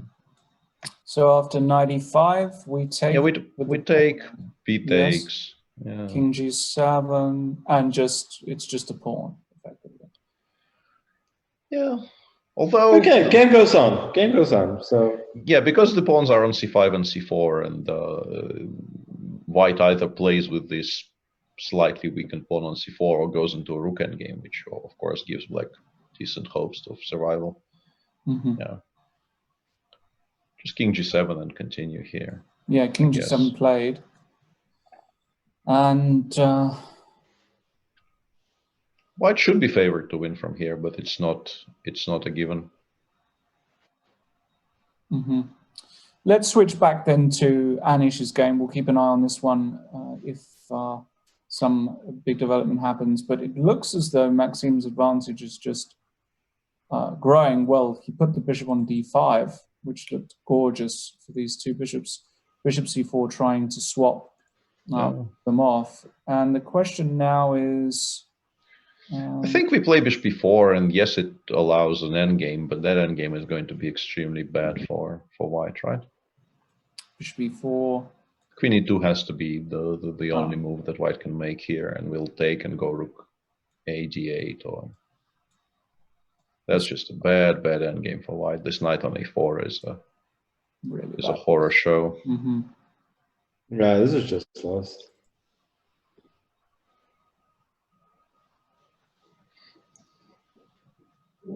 Yeah, this is very surprising so far by Anish. Really, just not got into gear at all yet today. He really needs to try and save this game. If he loses this, yeah, I mean, he's going to be deflated, and I can't see him winning 2 games to try and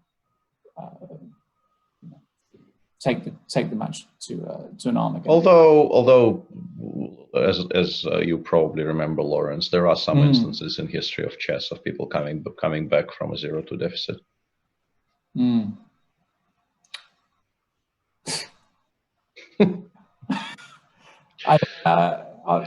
not sure I'm going to come back from the battering today. That's for sure. All right, what we got? Rook a d8 instead. Yeah, it's also pretty good. Rook a e1. Yes, rook e1, queen g5. Yeah.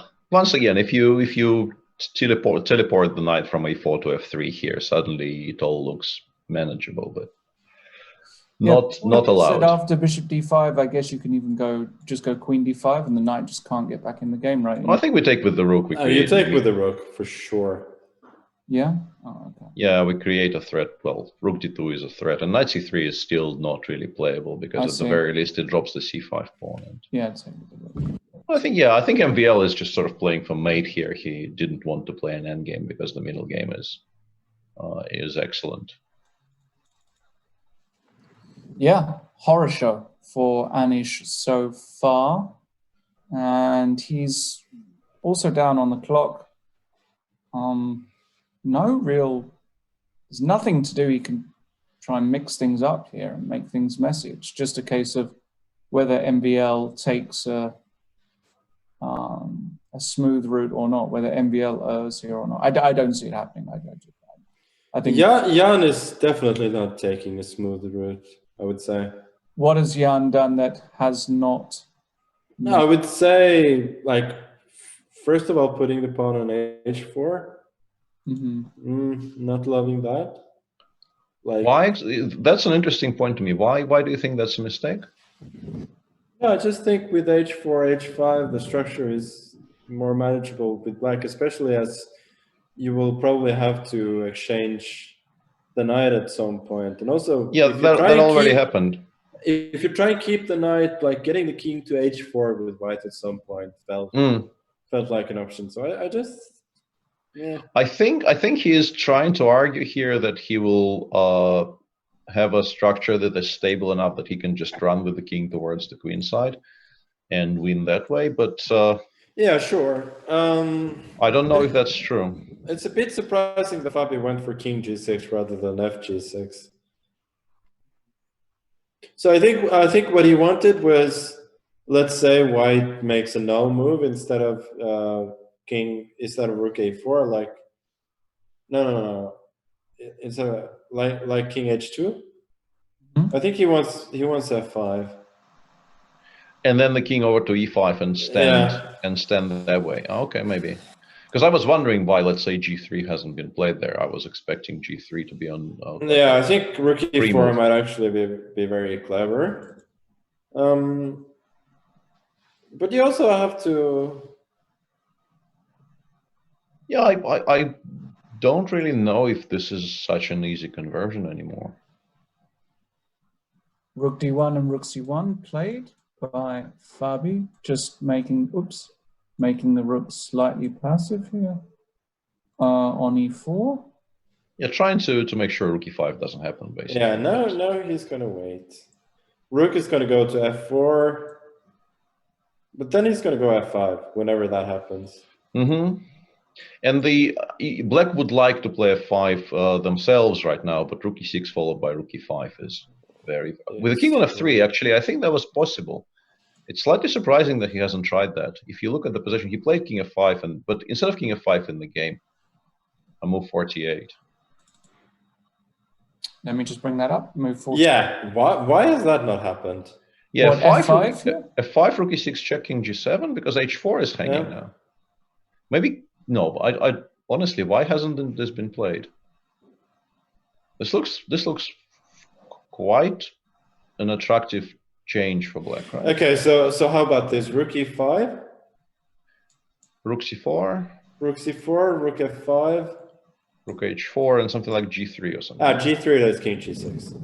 Yeah, we do have King G6. I think we do. We get the 2 against 1, which is well. This is manageable. Yeah, this is about as unpleasant as 2 against 1s come, but it's still a draw. Okay. When White goes F4, you bring the rook to G8.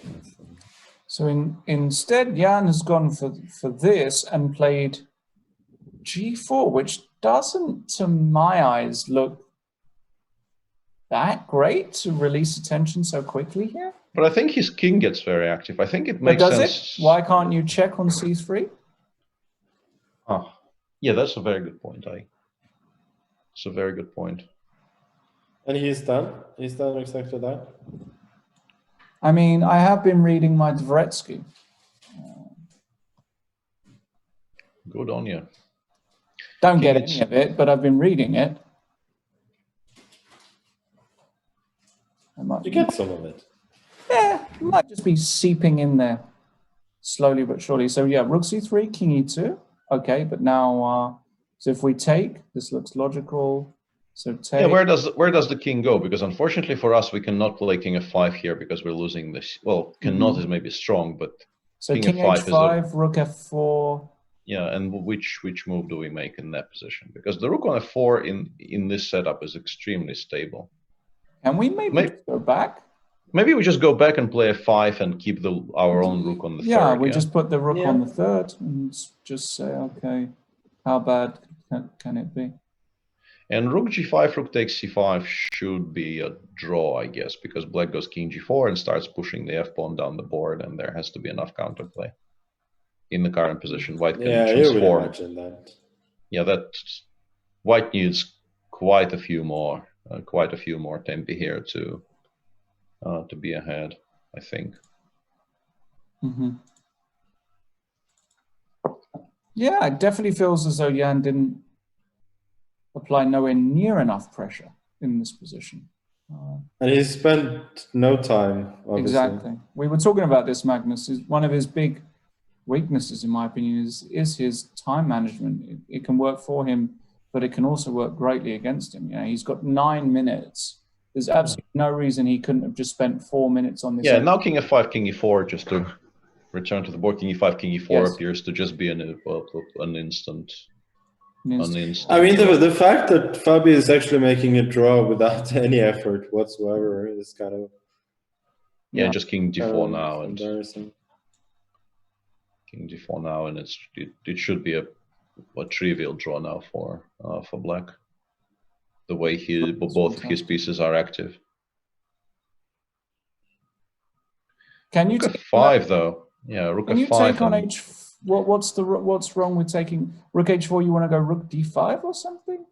Like he has taken on h4, so you're right. Yeah, this is. And rook d5 just played. Rook d5. Rook h2. Rook h2. King e2. Rook h3. Oh yeah, yeah. That's just, that's very nice. Yeah. Rook e2, king e2, rook h3 with the idea of rook c3 and. Yeah, this is. You played rook h3 immediately. Which is probably also good. Yeah, should still with be the fine, same yeah. idea, with the idea of going rook f3 and rook c3. Mm-hmm. So rook d7 now, still rook f3. So yeah. Oh, he's going king c2. King c2. That's a clever idea which did not exist in Magnus's line. Right. Yeah. King c2 followed by rook d2. But the thing is, you're not really threatening to push c5 because rook f5 just picks that pawn up. So black can pass somehow. It's not that easy to pass productively. It's not that easy to pass, right? That's true. Yeah, maybe rook h3 now and pass that way. But then after king b2, maybe c5 becomes a threat because I want to play rook c2 next. I like it. Yeah, maybe. Okay, I think it's still pretty straightforward draw though. King e5 is nice. Yeah, that's good technique. Yeah, c5, king e6, I assume. c6, rook f5 anyway.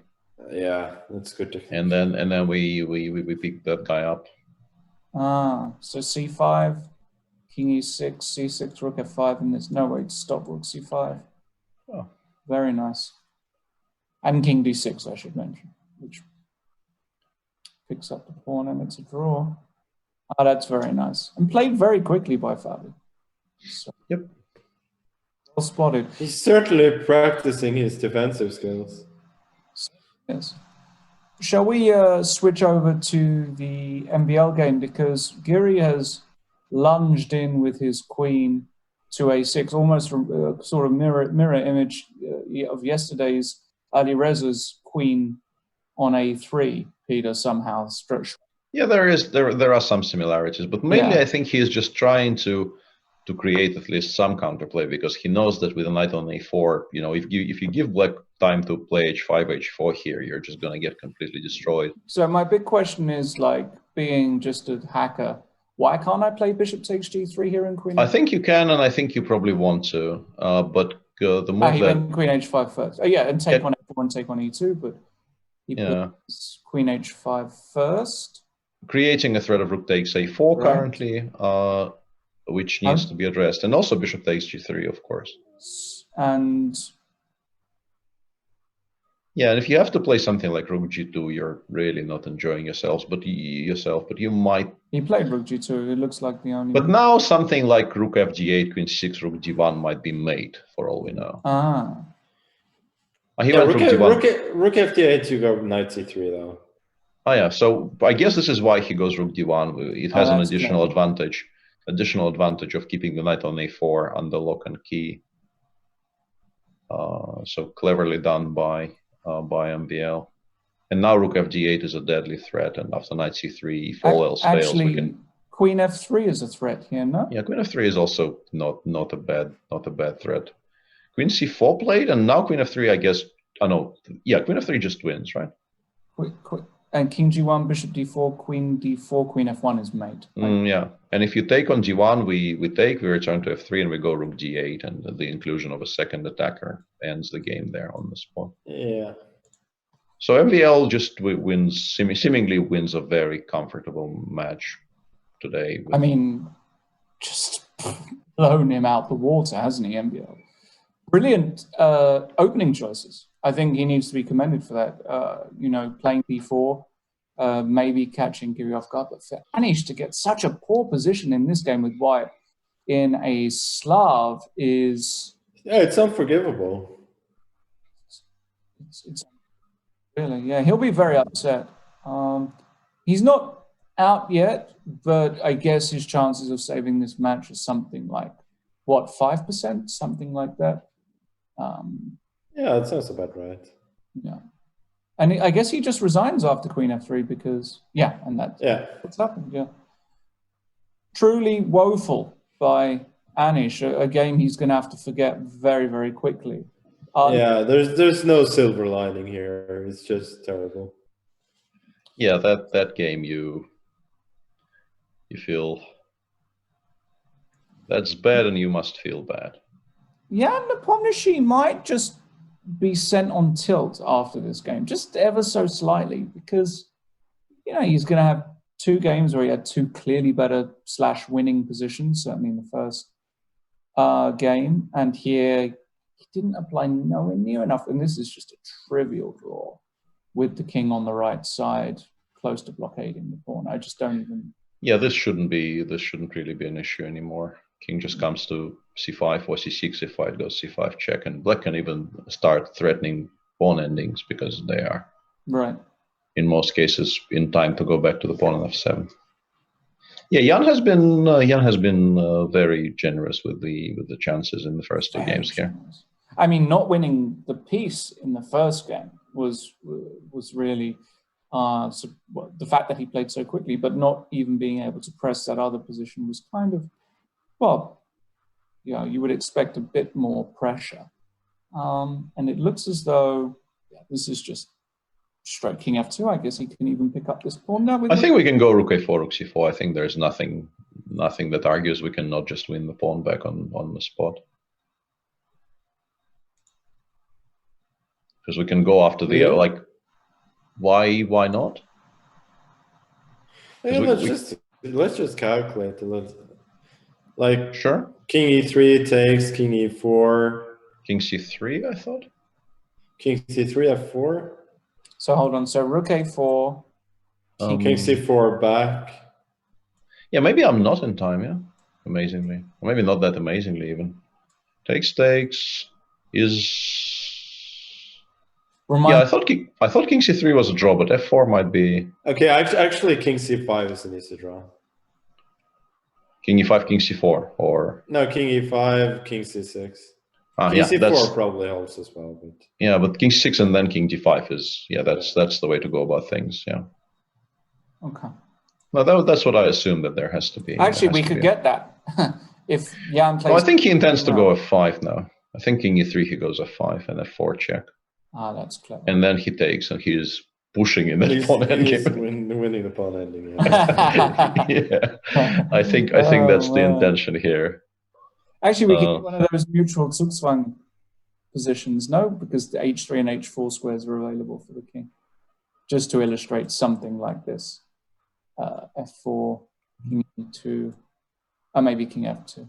Yeah, you're still. You've been reading a bit too much, Storesky, for this. I really have, right? And I'm already looking. But this is what?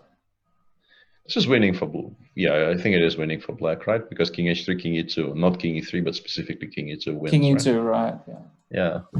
Okay, so f5, f4 has happened. Yeah, but now the game is just over. Worth knowing your classics, though, ladies and gentlemen, for sure. And the late great Mark Dvoretsky has done a series for Chess 24 with Jan, I believe. So make sure. So we got 10 minutes to the next game. We may. Yeah, that sounds right. Yeah. So yeah. I'm gonna take a little break. So I'll be back for the games. All right. So a draw, Nepomniachtchi Caruana, that match is all square. Fabiano having to defend 2 much more inferior positions. And Anish Giri just hasn't shown up today. He's just got beaten comprehensively, actually, in both games, and is in need of a miracle to save this match. Else he's just going to, well, he needs to win both games. Simple as that. And been good fun so far. Again, a lot of drama. A lot of action, and I guess this might be a good time to talk briefly although it seems as though I think I'm still audible and not sure if I'm visible at the moment. You're definitely audible. I'm definitely audible, which is the most important thing. To talk a little bit about, again, the offers we've got today. Some very, very special offers if you've just joined the broadcast. Today, as you've just seen, MVL play the Slav. We've got a special semi-Slav offer for you guys over on our friends at chessable.com, and a 12-hour plus course by the one and only 2018 US champion, Grandmaster Sam Shankland, who is definitely one of the world's best theoreticians and is always full of bright ideas. He has got a fantastic new series on the Semi-Slav, which is available with a 40% discount today, guys. That's a 40% discount for Chessable course. 12 hours, actually, this course is. So it's a very, very long, very detailed course. And of course, the whole point is Chessable with its very unique move trainer technology will mean that you can learn this opening very well, very thoroughly, and very correctly by studying this course. So get over there. And remember, it's not just Chessable and this course with a 40% discount. You can also get your Chess24 premium membership today. 40% off, not just today, but for the entire tournament. Use the code STAY at home. And of course, becoming premium means you can challenge the Grandmasters and play the likes of Magnus Carlsen and Giri when they are doing their banter blitzes. You can access the deep analysis tools. You don't have to stand the constant advertisements. And of course, all the wonderful video series are at your pleasure, basically. You can, fingertips is the word. fingertips, if I can get the word. Yeah, exactly. Hundreds of hours of video training series, openings, middle games, end games, practical play, whatever it is, by some of the world's best. So make sure you do all of that. Jan Gustafsson. I'm here. Did you disappear? I can hear your very soothing voice selling me products, but I cannot see your very credible face doing it. I have no idea why I'm not. I haven't touched anything. So that's very odd indeed, but I will try and fix that, and I'll let you take over the mic. For microphone check. Peter, my boy Anish, he's not playing well. It's painful to see. He got just crushed with the white pieces without really standing any chance. What went wrong there? I still don't get it. Yeah, this is a very, very confusing games to me. Game. The first one was just perhaps he did not feel the threat until the position became very, very difficult to play. But the second one,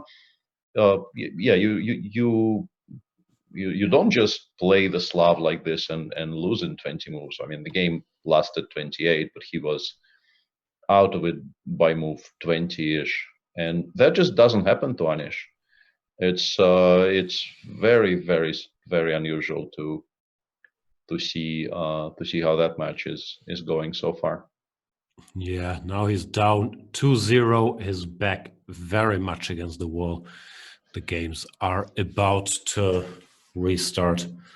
But yeah, Anish, you're not helping either the CCC, the Chicken Chess Club. At least put some draws on the board, or your many fans like myself who are saying, Anish, he can do this in rapid. So far, he hasn't been able to do it. First game can happen. You can lose such an end game against Tricky MVL. Second game, not feeling it. Even Magnus was disappointed. Yeah, and that's obviously the benchmark here, and something that Anish will be extremely heartbroken about when he learns of it.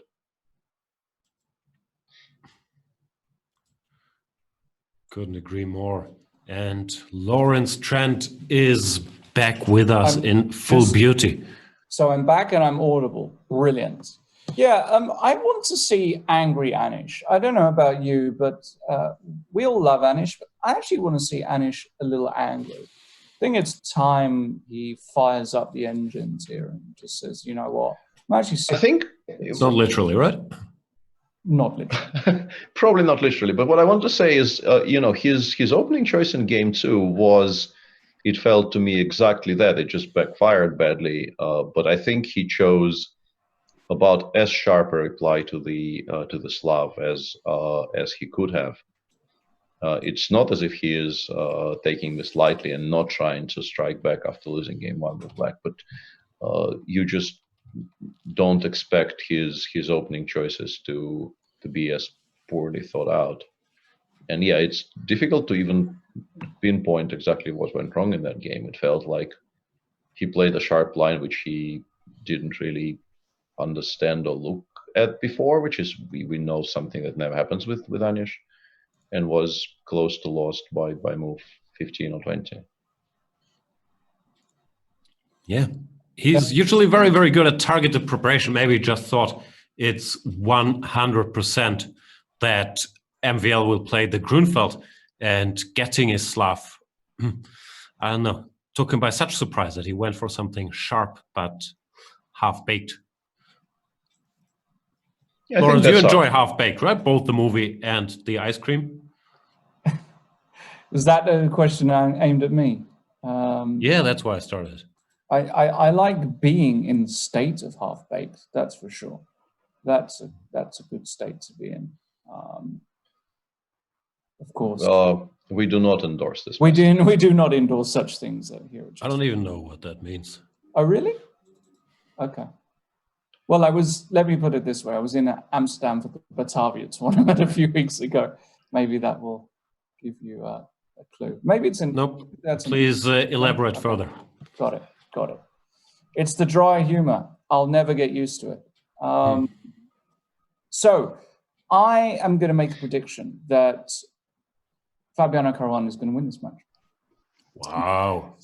I think Jan has squandered too many gifts, and I think Fabi, he's going to have white now. He's going to have his team work on what Jan just played. He's going to have some ideas, and I actually have. I think it's psychologically, I think that's a very sound call. Yeah, and the old football rule of if you don't convert, if you don't score, you will get scored on. Does apply to chess as well. But then again, like you could also say that so far he's gotten arguably poor positions with both white and black, more or less straight out of the opening. And if Jan can get past the the somewhat tilting aspect of not converting any of those two, he is so far has been firmly in control of proceedings in that match. Jan is very tiltable though, right? Like if I had to rank the top 3 tiltable players in this tournament, I would go with Jan 1. Fabi, low-key very tiltable. I'd put him maybe not in the top 2, because there's also Magnus and Hikaru. But Fabi, I think, is my number 4. No, but I think Jan clearly is number 1 on that list. On whoever you ask, he does have issues with tilt, and he will not be happy with the match still being level after the 2 positions he's had. But what do you think? Do you think he'll play the French? I think it's... I think he sticks with the French. I think... No? Nah. Not with the 10-minute break. If the match was straight after, I would say yes. But I actually think... But this is... I'm willing to take action here. I'll take French. All right, you got action. I think... We both have action from me at evens. Okay. Beautiful. Another Coke Zero for my collection. Yeah. How many Coke Zeros have you won off me? Like 6. Oof, I think I've literally made 0 calories. Peter, we're gonna have what are we gonna do here? All right, yeah, we're gonna have a bowl of borscht. Okay. So cooked by either ourselves or one of our better halves. So I'm one of our better halves. Sorry.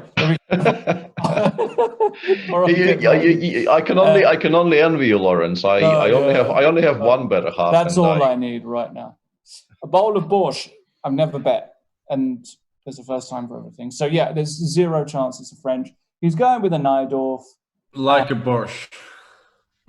You know what borscht is? Like a borscht. Oh boy.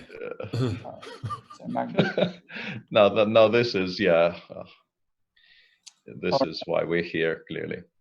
And, the French plate. Who would have thought, except for everyone but Lawrence? Come on. Come on. Don't be like that. No, I mean, I thought it was absolutely... Bring some Vaseline. A cast iron certainty that the French will be played in this game. And Fabi actually deviates with something that I would not have expected. Oh, this line. I haven't seen this line at the highest level for a while. Interesting. Yeah, but this is sort of modern computer influence. Like you were sort of supposed to go 97, but then it turns out that f6 may just be a better square. So that's what people are doing now. Yeah, you used to just automatically play 97, hoping to get bishop f5 in, and then people realized that actually it's possible to stop bishop f5 for a while. Yeah. So, yeah, and also noticeably Jan is completely unfazed by this, and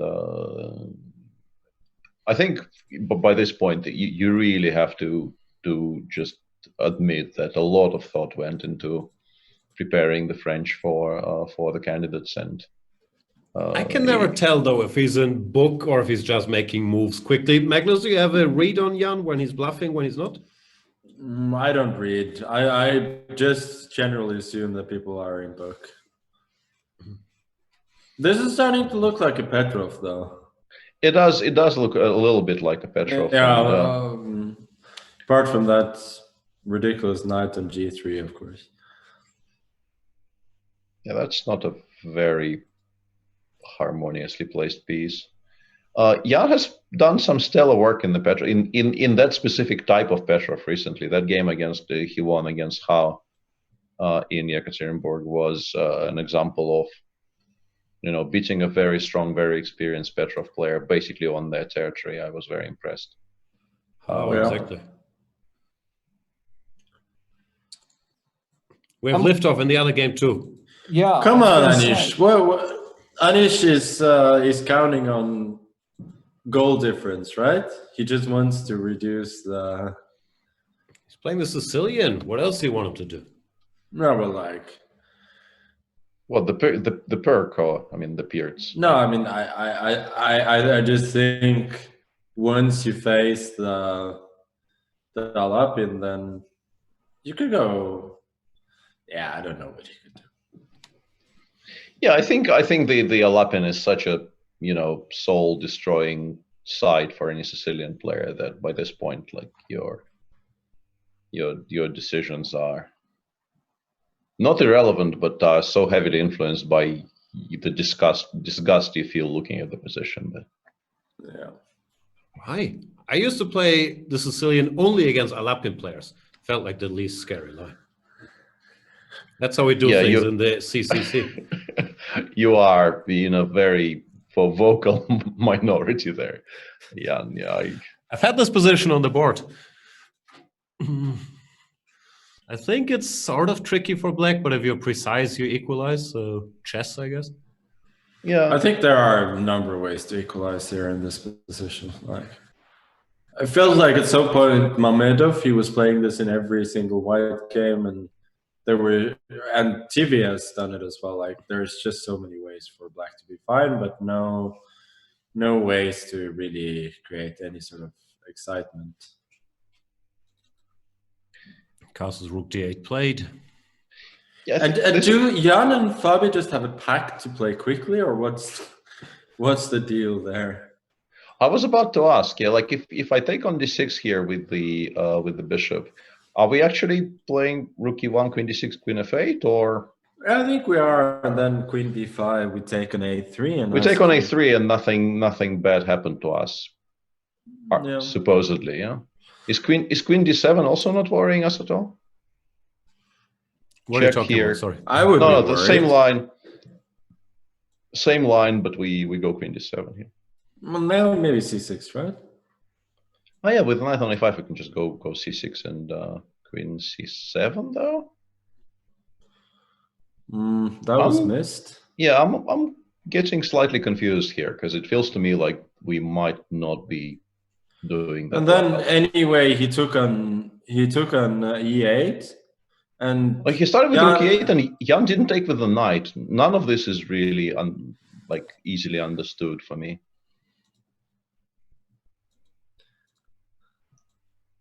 And h4 now, and yeah. Around they both have 15 minutes, yeah? They're not taking a lot of time. No.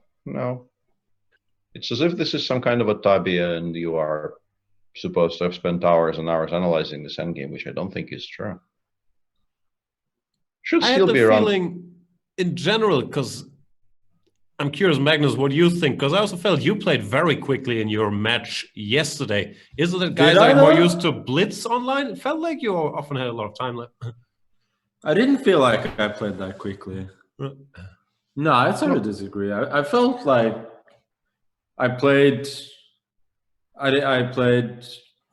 quite normally, and then usually when I spent time, I blundered. So probably should have played more quickly. Right. So in particular, the one topic that we brought up during the live show yesterday was the second one, the one with the h-pawn march, where that was incredible. Like I just assumed he had missed f4, f5, f4, and then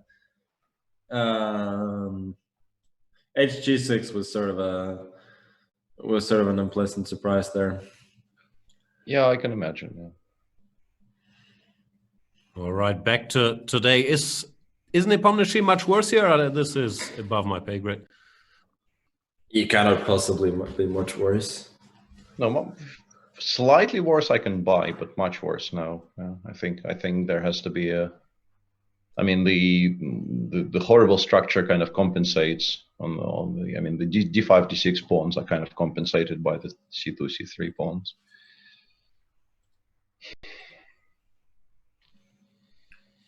And I don't think there's a way to force black to take on d3, which is sort of very evident from Jan going h6, bishop h7, and not taking on d3 at any point.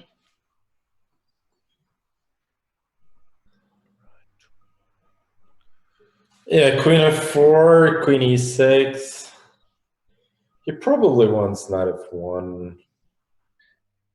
Yeah, knight f1 e3 is a logical continuation. Yeah. But let's say even if we go sort of full passive and play knight c6, knight e7, it just doesn't feel like there's enough material on the board to.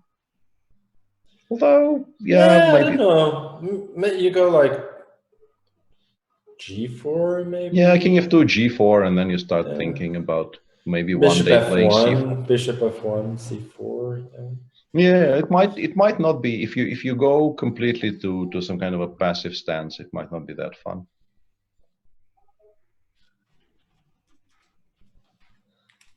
And in the other game, it feels like Anish is. I don't know. What's your opinion, Magnus? Because like to me, it feels like if anyone is better in these structures, it's black. But that's probably wrong.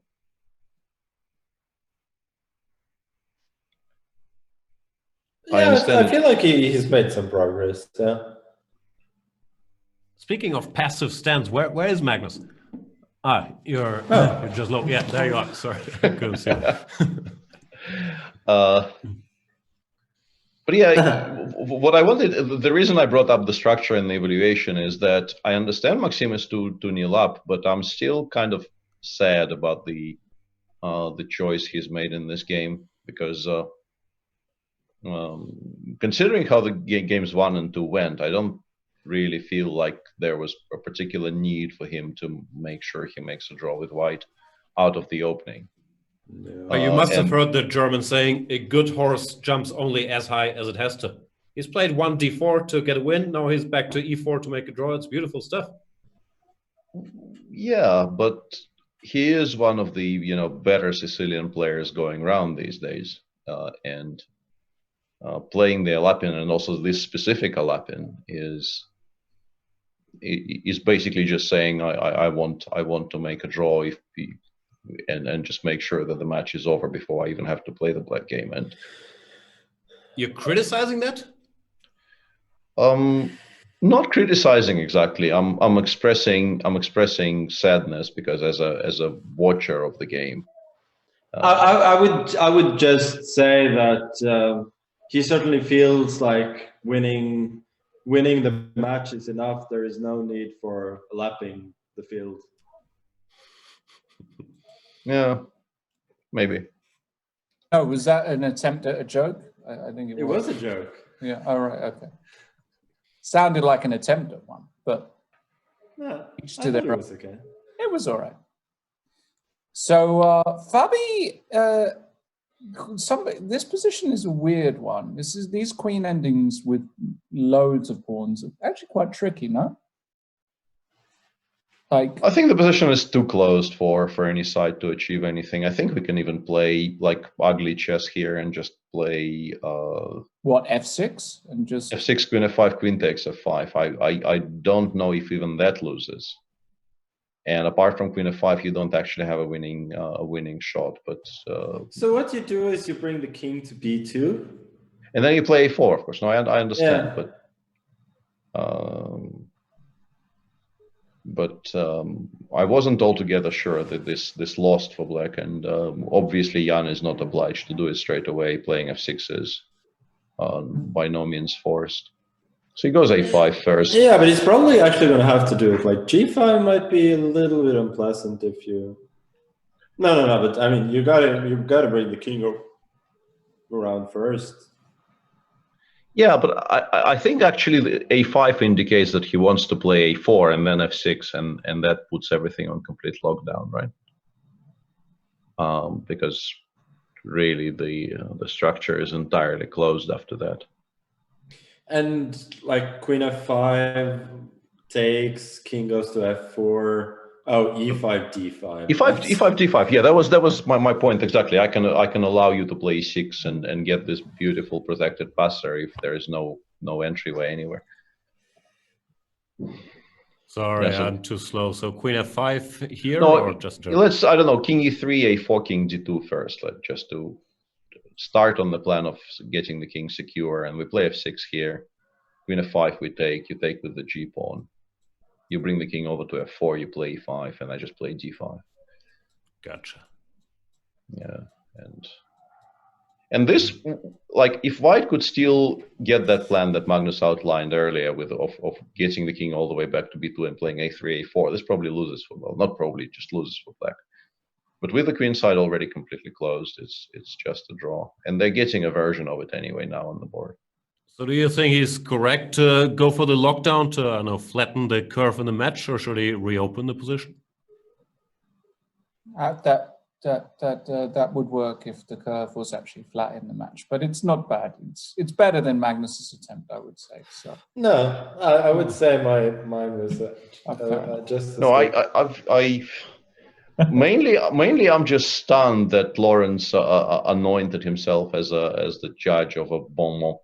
I like it. I think we should have Lawrence judge every attempt at humor. Can we have an official anointment ceremony? That's what I want to know. That's nah. So that's probably going to be a draw. And in the MVL game, this also looks like equal. Yeah, black is marginally better, but I don't think there is much of a chance of actually winning this position. Because what ends up happening in some fashion is a2 gets traded for c6, I think, and then yes, you are. If you want to claim you are psychologically better, you are, but you're just not winning that endgame. Yeah, rook c4. I was gonna say that's a nice move. Oh, rook c4. Oh, nice. And it's nice in the sense that it's very efficient in terms of trying to make a draw. Exactly. Yeah. It's a great game by Maxime. He's he's playing professional chess, professional, as Levon would say. This is how a professional would play. I like it. What's the definition of professional? Because I'm always confused by that. It means getting paid for what you do, right? Well, Levon would often say in a post-mortem, this is what the professional, this would be a professional move. Right. I think what he means is not necessarily a move that somebody getting paid would make, but the most efficient route and cleanest. Yeah. This is, if this goes sort of according to plan, which I really expect it would be the first really dry, full round of games in the event. Maybe that's why I like this round so much. Queen b5 now for Anish, or what was the way here? Oh, you just take on e3. Queen b5 would be an attempt to be worse. Takes rook b4 and you lose a pawn. He's not going to do that. No, he took and h6. He's playing professional. Yeah. That is professional. Very professionally done by. Now rook c4 is yeah, that's professional actually. Yeah, rook c4 is actually because f7 gets lost in the end. Exactly. Yeah, queen c1, queen a2. We take on c6 twice. They go queen a1, queen d4. We go queen a8, queen e8, queen f7. Oh, queen b3. That's even more professional.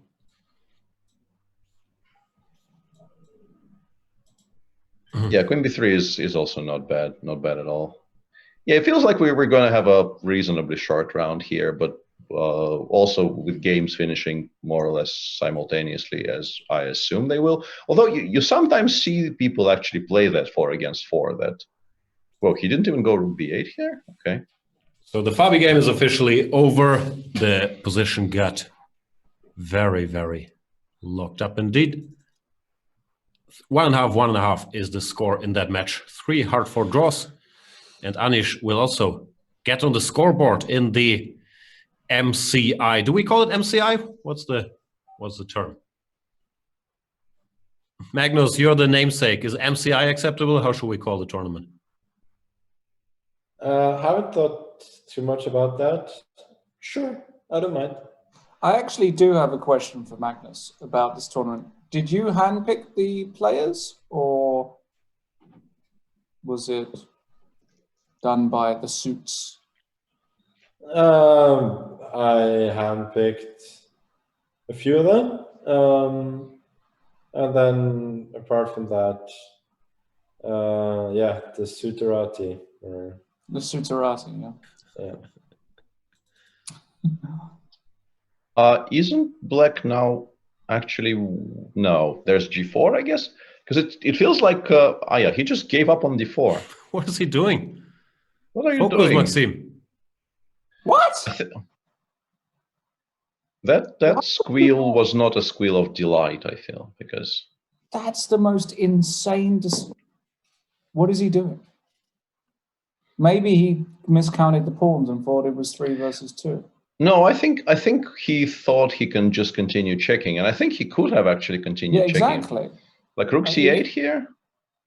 Like, rook c8, king d7. We go rook g8. Exactly, rook g8. g6, g4. Exactly. Ah, but then there's rook h4 in the end. Ah, that's a way to create problems for yourself. That would have been rook h7. Ah, it is a draw. It actually is a draw. Yes. So he just declined to calculate for 3 seconds. And he's got 11 minutes. It's bizarre. It's bizarre. They're playing. I mean, he's still a huge favorite to hold the 3 against 4. Of course, but it's not. But yeah, just do this and you don't have to play a slightly worse endgame for another 15 minutes or 25, or whatever the case. Well, Anish can now play forever here, yeah. What I like to call not professional. Very, very, as we say in Russian, не профессиональный something.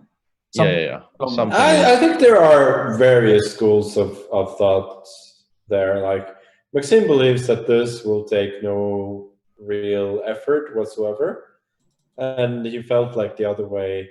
If you do miscalculate, you actually risk getting into some real trouble. I don't get this G5 though. I feel like takes and G4 is just making it really, really easy. Yeah, that's not a way to pose problems. But then again, with the pawns already on G3 and H4, there aren't really any ways to make much of a dent. I know, but you go for the classic Kasparov Piquet or something. No, you go H5, E5, exactly. E4, and hope for the best. Yep.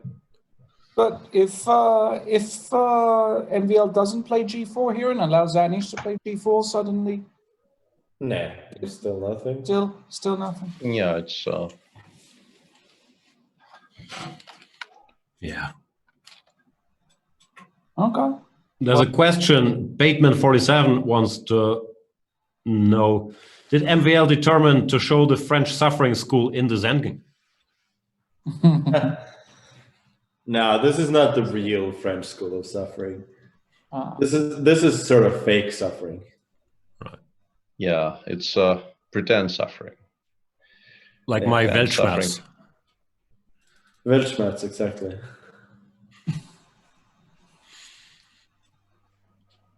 Okay, Rook A2, King G3, yeah. And now, unfortunately, you can't get any favorable ways here. It's black. It's just a draw. Just nothing to be said. So what was the last? Yeah, because I was wondering why he's allowing F5 if he has allowed that. But... because there's some trick here, yeah, with F4 check, basically. Okay, so what can happen is like, let's say you go F5. Yeah. F5. Okay, let's say white makes a normal move. You go F5. You take. Yes. Rook B8. I just wanted to show a little trick. F4, King H3, Rook F2, Rook G8, and then Rook G5.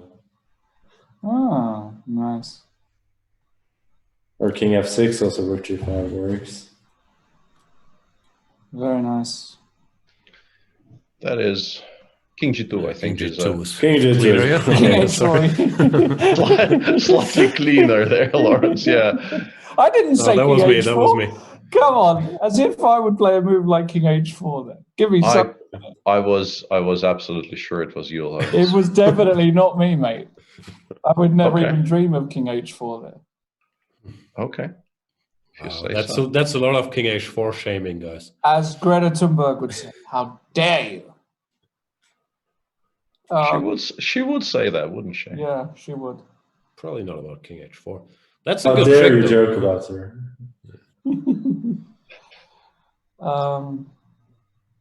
Okay, so they're just playing the moves here. There's not really much to talk about because it's just.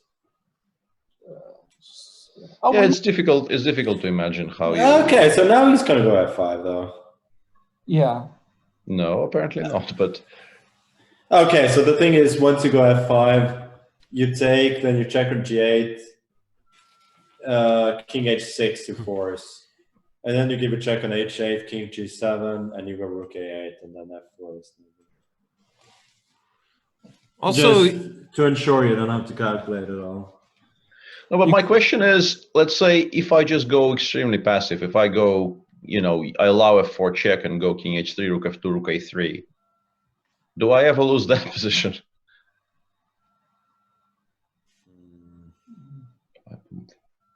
You probably don't. Yeah, I just have a feeling that we run very, very few risks in general in that endgame. But black runs even fewer. That's why Anish will continue for a while here. Yeah, and somewhat luckily for us, the final rapid game in the Nepomniachtchi Caruana match is, I guess, about to start, which will give us something with more pulse to talk about. Okay, people, I've got some food coming, so I gotta go. As a professional, what a lazy excuse. Thank you so much for joining, Magnus. Thank you, and good luck to all our boys for the last game. All right. There we have it, guys. Magnus Carlsen, the world troll chess champion. in a stunning development, we have learned that he needs sustenance to keep afloat. I've never seen him eat. Sounded like a lie. Yeah, he might have just been looking at an excuse to get out of here. He couldn't stand looking at this ending anymore.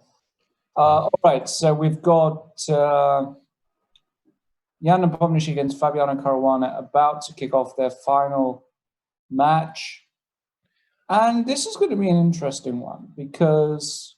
Lawrence, usually, just to clarify, usually in chess we say if it's an individual game we say game, and for the 4 games together we say match, right? Thanks very much. Yeah. No, I'm not trying to be annoying, just because people often ask about this, and I think in chess it's universally agreed upon. Yeah, I think that clarification is often badly needed for when you read chess covered in non-specialized. Because match sort of feels more intuitive if you're new to chess. And tennis we say match and so on and so forth. But in chess usually match refers to all the games together. Mm-hmm. Indeedy. And yeah, and Jan had a very, very promising position out of the opening with the white pieces in game 2. Correct. So it will be interesting to see what adjustments will be made for the 4th game, because Fabi will probably not want to play the same line again, or at least he will definitely check whether there is a cleaner solution available somewhere along the line, because he was in quite some trouble in that game. Absolutely was. And remember, guys, a victory here for either of these players means a win for their match, and they would get 3 points. So a lot to play for here. And of course, if the game ends in a draw, then they'll be playing an Armageddon game, hopefully without any controversy like we saw yesterday with all... Yeah, that should probably be avoided. Yes, to decide the winner of this matchup. And MVL against Giri is still going on. Now there's really not a lot. There was an option for black to get a position where you could at least imagine white running into some trouble, but Anish did it in such a way that he was more or less forced to play e6, e5, and now the only pawn break available to him will actually break up his own pawn structure, which makes winning chances, which were low to begin with, more or less completely non-existent. And we do have game 4. We have liftoff, blitzing out the Rui Lopez. Yeah. Fabi not repeating the Yurtaev for the 2nd game running, and opting for the classical Spanish, something he has been doing quite a bit, and replying d6 to 6 d3, something that I think is, in terms of games played, quite clearly a second favorite choice on move 6, but a very well-known line. And they are headed towards a position like there is a good possibility here of the game becoming incredibly sharp after the move order that they chose, but seems like that's not what Fabi had in mind. Yeah, Caruana goes for bishop b7. You have much sharper options here, like ed, cd, bishop. It is, yeah. Specifically, that is an incredible mess where I think this is what I ended up recommending in my video series on Chess24, which covered 63. Those positions are very, very nice to analyze, because you do end up having a lot of fun when it's not your pieces in a tournament game. And bishop b7 is an attempt to switch to Zaitsev type positions, kind of transposing to a whole different set of just to explain what you're talking about. The Zaitsev is what we call this opening, the move bishop b7 here, normally stemming from a different line, and sometimes you can get very similar looking positions. Some would even say the same position, but there is a pawn on h3. Exactly. Yeah, Jan is trying to save on the h2 h3 move, which is not all that necessary when there's no need to cover against bishop g4. And once again, they are playing incredibly quickly, despite the moves being made, being not that forced. I have a feeling this type of a Breyer, and once again, I'm using these names interchangeably here, but Gadakamsky, I think, was one of the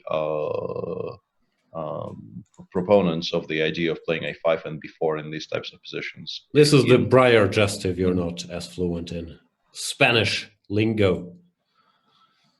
Yeah, and although Kamsky was doing this even with the white pawn already on a4, which is a lot more risky strategically because it gives white the option of creating a protected passer on the a file. In the meantime, by the way, before we continue here, the game MVL versus Anish Giri has ended peacefully, which means MVL wins the match with 2.5-1/2. Congratulations to him. The last game will still be played, but he can no longer be caught. Yep.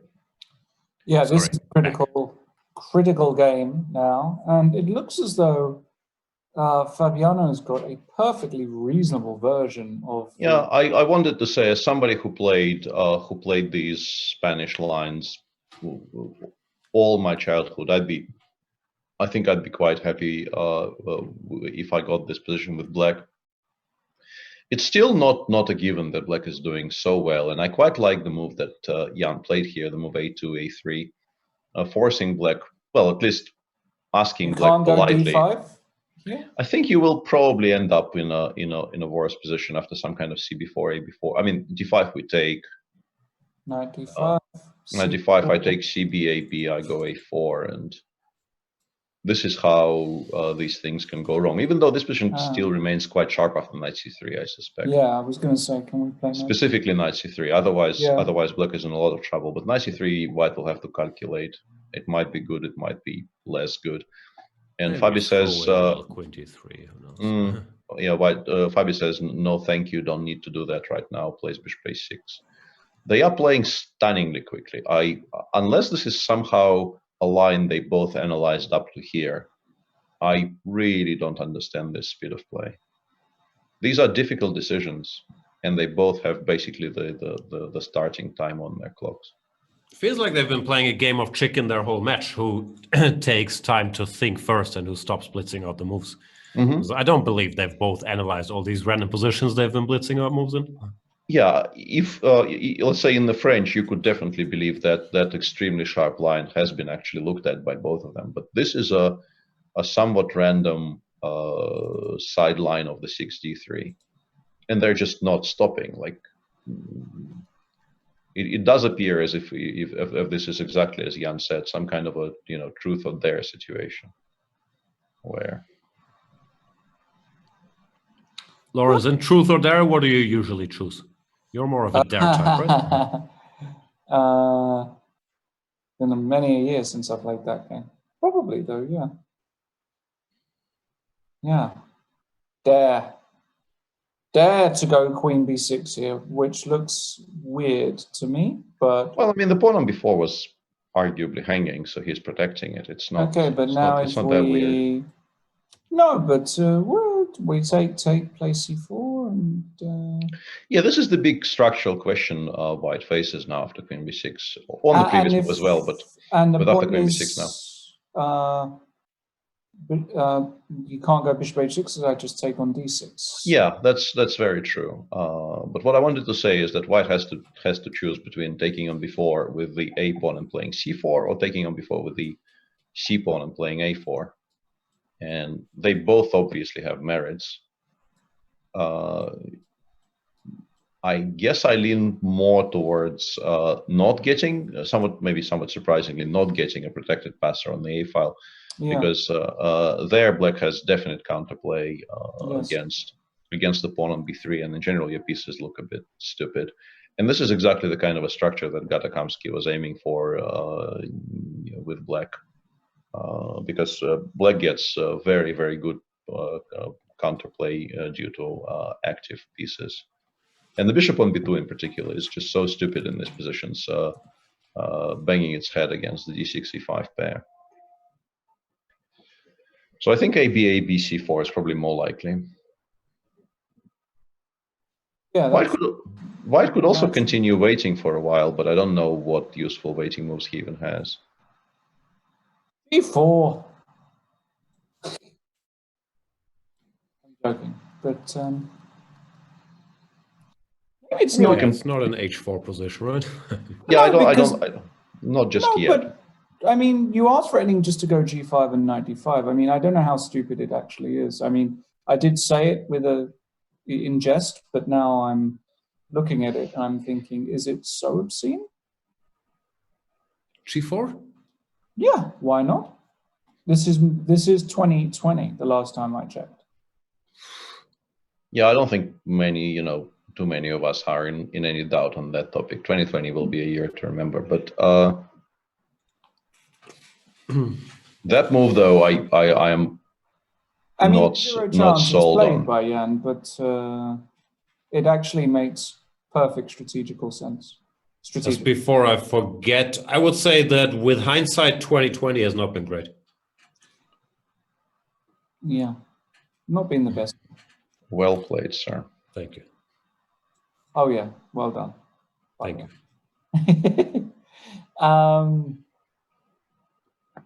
Okay, what else can he do? He's gone h3, which is, as mentioned, there is an option of keeping everything in place and not committing to any structural changes just yet. But yeah, I'm not against it. I just don't know. I think I can find useful things to do with black here, like rook a d8 or rook a c8, all of those moves. Yeah, then we go a b c4 and argue, haha, we have a file now or something, right? I'm actually quite happy about that development because I think I need to evacuate the bishop from a6 anyway, and it makes it easier for black to play something like bishop c8. But in general, yeah, I think a b c4, in particular in connection with playing knight d5 maybe as quickly as possible and changing the structure that way is likely how the game will continue eventually. Also, rook a d8 has an additional point of maybe creating, I don't know if you can call it a threat, but an idea of finally playing bishop h6 now that we've protected the d6 pawn. Mm-hmm. Even though I mean bishop h6 doesn't really do anything concrete just yet. Rook a c8 on the board, and I wonder if this one here. So if I go takes c4 now, which looks perfectly natural. How is Fabi actually?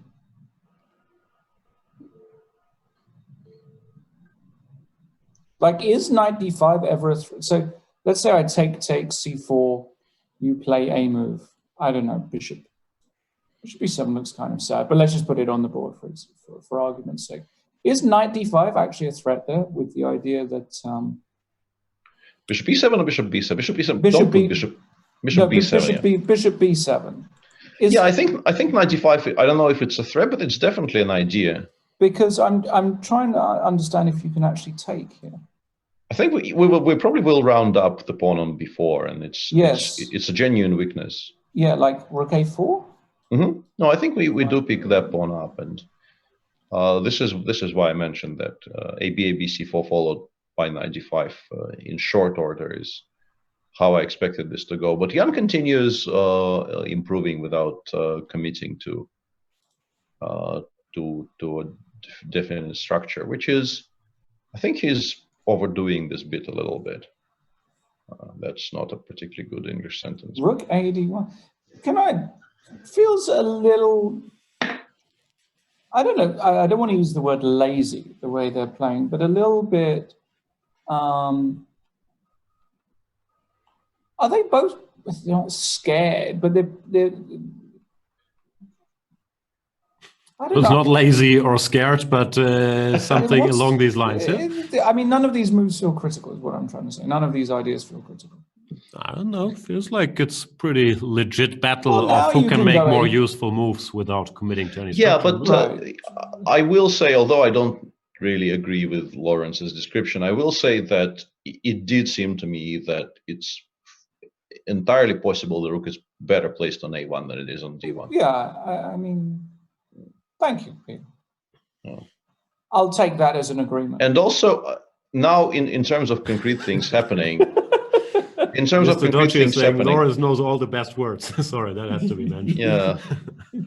Rook d8, the move that Fabi just played, I think actually creates a threat of b takes a3 and d5.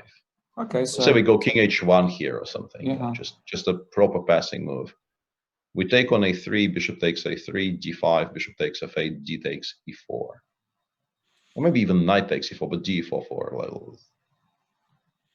Yeah. And interestingly, it looks like, maybe with a, because Jan actually finally settled on a structure, and he chose a structure. Amazing. I just don't understand this decision. Amazing decision for me. I honestly, I'm very, very surprised by this decision. How I think if you wanted to play c4, I think if you wanted to play c4, you were supposed to play AB, and c4, and not this. That doesn't merge so well with rook 81, though. You could have done that directly, so it's, somewhat strange. Now, actually, you start to get slightly optimistic if you're Fabi here. There are all kinds of... Yeah, the bishop comes to b7, the second one, if you're lucky, comes to h6. And, exactly. You might get some knight d7, knight c5 ideas in the future. I think he probably goes knight g4 here.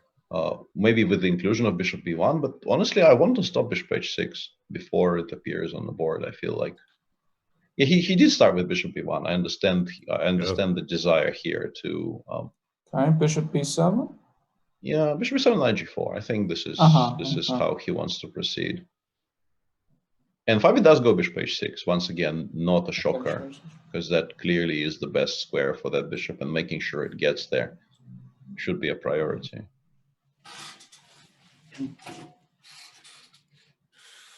We still play something like queen e2, bishop b7, knight g4 though. But yeah, I don't know if I like what Jan has done here, honestly. Well, at least now knight g4 you're forced. I mean, maybe you had to play knight to hg4 anyway in those variations, but of course now it's kind of forced to queen e2. There are no d5s here, right? That just doesn't. Yeah, but you probably just lose the pawn on e5. It might not drop a full piece, but it doesn't. Yeah, it doesn't inspire confidence. Bishop e7, of course. Yeah, still playing very quickly, but at least they slowed down somewhat. Either way. Also, go on. No, go ahead. Can we just get rid of the board for a second so I can bring up, even though it's no more relevant for the standings, we should still have a look at the last Anish MVL game. Let's do that.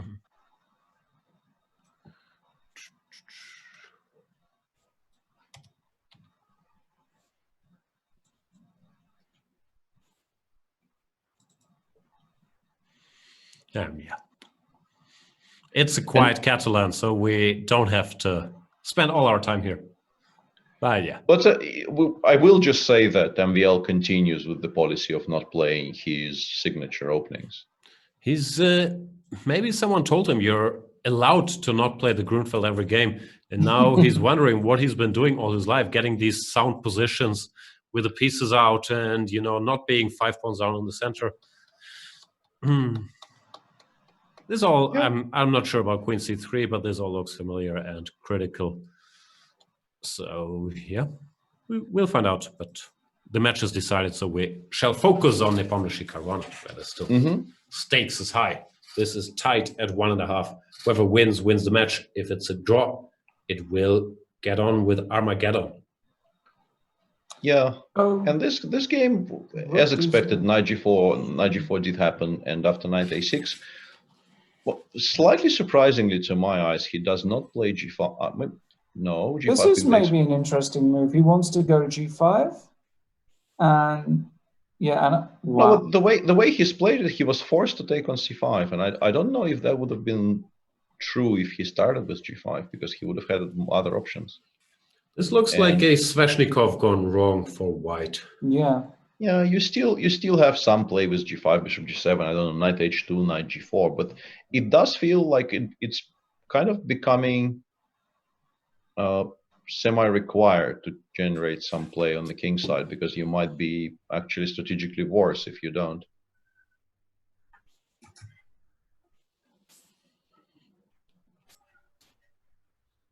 Yeah.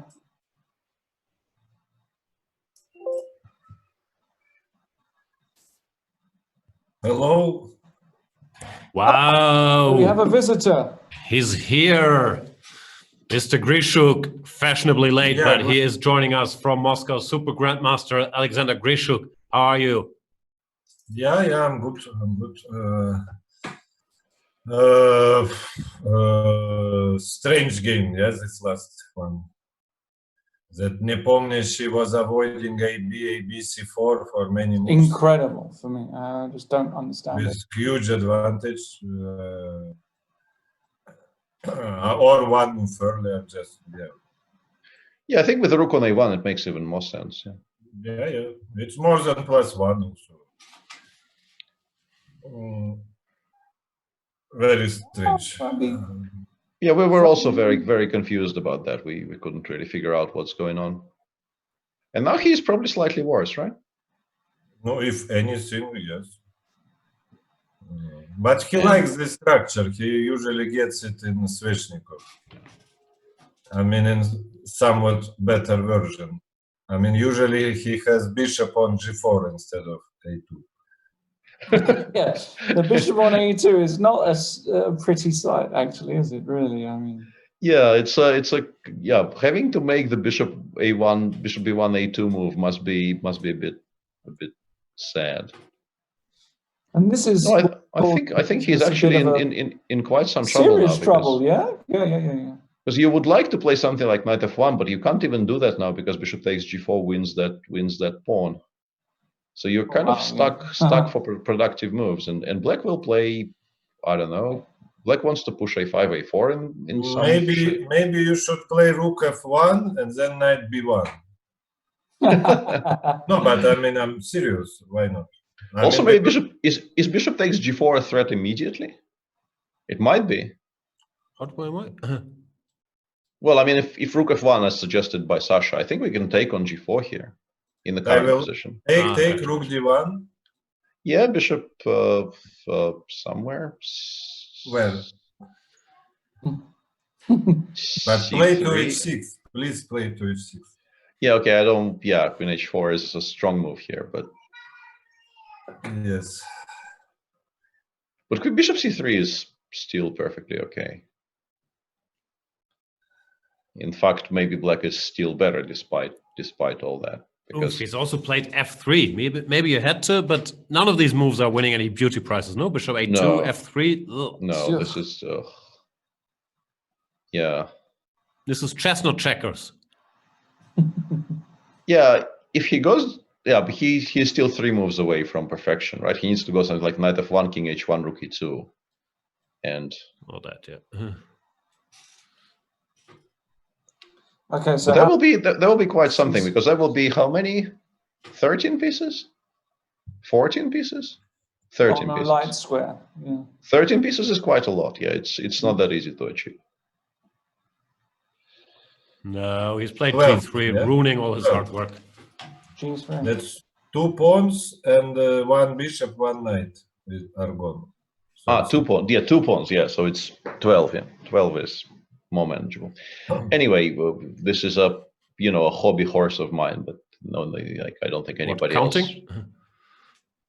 That as well, but also by positions with all the pieces on the colors of the same square. I think he is kind of busted now after rook 6, rook a8, because you cannot stop a4, and then things will just start falling off.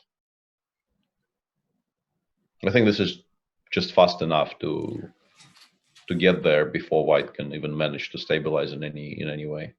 This is a very strange game. I have to say it will be a very remarkable victory by Fabiano if he wins, because he was struggling in every game, basically from start to finish. And yeah, if he manages to win, it will be very remarkable. Yep.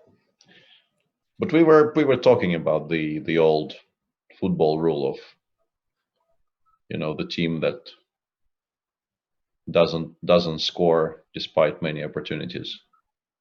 Bayern Munich versus Chelsea champions. Is supposedly ends up losing.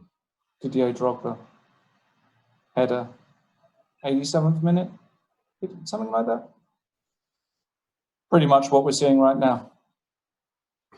Well, Fabi hasn't won yet, but he has a huge advantage. Yeah, huge advantage. Let me update. Apologies. And they play again amazingly fast. 37. Incredible. Incredible. Yeah, the speed of play is it's quite obscene. remarkable. Yeah, quite remarkable as well. No, but White's position really is kind of about to start bursting at the seams here. Bit like my shirt, has to be said. Luckily, got the top part. Is that because all the workout you do at home in Corona times? Like, why are you? Yeah, I'm really bursting out of your shirt. Bursting out. The muscles are enlarging as we speak. Yeah, I know the feeling. Sasha, do you think Fabiano is underrated as a rapid player? But by whom? It depends by whom. By Peter. He's been talking trash about Fabiano all day long, as he tends to. Okay, then he is underrated by Peter. I'm very upset. I'm very upset that you actually believed that. That's. I thought you knew me, but it clearly turns out this is the most depressing position I've seen today, actually. Yeah, it is. Basically, the point is that, you know, in this, for example, grand chess tournaments, once if he starts going badly, he will just start playing some basically shit in the openings, and not just some suspect openings, like, for example, Magnus plays this Scandinavian, but he definitely worked on it and so on, but he would just start playing some random stuff he has no clue about, and of course then his results suffer. Sorry, why can't you just go, sorry to interrupt, bishop takes c4 doesn't just immediately make White resign, or am I guess he wants rook c3, but yeah, it should just win. I'm guessing bishop f1 check doesn't actually win because there's bishop takes f7 in the end there. Well spotted. That's what I was assuming. I missed that, obviously. But yeah, no, I think in Jan's mind this game is over and he is just clicking buttons. But rook take b1, what's wrong with rook take b1? Rook b1, yeah, rook b1 just ends the game, yeah. Rook b1 here? Just no. Bishop c4, rook c3. Bishop c4, rook c3, rook b1. Yeah. No, I think Fabi is just rechecking because he also is desperately trying to understand why this move has been played. But yeah, bishop c4 played. And sorry, no. Yeah, bishop c4, rook c3 is on the board. Queen c2 is the idea, apparently. Queen c2. Okay. That's a sharp try. Definitely a better try than what we're discussing. But I guess something like bishop d5 should. Maybe there's a cleaner solution. Hold on, there's a pin. Isn't rook? But bishop d5, knight c3. Maybe it's amazing trick by Jan. Why can't I just go rook b6 and just? He's played king g7 just to avoid any bishop f7 check shenanigans. King g7 is the same idea. Yeah.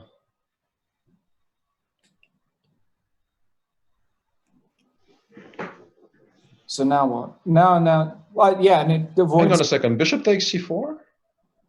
Rook c4. Rook c4. Yeah, of course. Yeah, rook c4. Because queen c4, rook c3 actually drops a rook because there is no right. Squared. Yeah, but rook c4 is plenty good enough.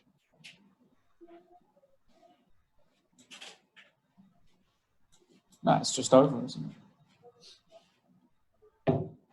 Well, maybe there's a way to play some kind of an incredibly depressing endgame somehow, but yeah, it's not a pleasant position. Maybe queen c3 now. Rook b6. That's not bad at all. Yeah. I mean, b6. Yeah, that's he played bishop c4, and he's going to play your line. But this should just be more or less instantly lost because queen e2, queen c5, he will never get out of the corner. No, maybe queen f2. Queen f2, yeah, queen f2, yeah. That's the way to go here. And now maybe white wants f4. I mean, depends on where you will go with your queen. Should maybe still be queen a5, I guess. f4? e5 we can't play? f4 I wanted to go... f4 is stronger than I thought, yeah. I mean, you can get 4 pawns for the bishop, but... No, but I should have more, right? I should have... No, but just rook c1. How do you reply to rook c1 here? Where? After queen a5, f4. Rook c1, g5, rook b1. But yeah, maybe rook db3, but even rook db3. You think I can't make any progress? Maybe, yeah, I don't know. Maybe there was something. But you have to think. Of course, you should win, but yeah, I think we've. I shouldn't say we. It was my opinion. I think I may have written Jan off slightly early in this game. He's clearly still looking for chances. In the meantime, Anish is still looking for micro chances in this Catalan, but it does not look like very much. So probably another draw there, no? Yeah, I don't think you win very many of these. White is obviously, the side pushing, but how many of these you actually win? I think the answer is not very many. Fair enough. So let's go back to 92 on the board. Yeah. We come down. No, I thought this was allowing. I didn't want to make that move because it allows black to get all of his heavy pieces on the back rank. But maybe there's no mate. Maybe bishop takes d2. He goes rook b takes d2, and after rook c1 he takes on d6 and says, "Show me how you." And after rook, how you get in. After rook c1, knight b3, he's forced to go rook g1 check. And is there a way to pick up a loose? That might be winning though. That might be a better choice because in the end there I have queen e1 check and bishop b3. Bishop b3, yes. Which might be decisive. Yeah. No, that's clean. No, you actually it's not that clear because you go king h2 and after bishop e3 you have rook g2. And if I don't break through immediately, I might not actually win this position at all. And there's no h5. H5, h4, bishop f4. Yeah, bishop f4. Yeah.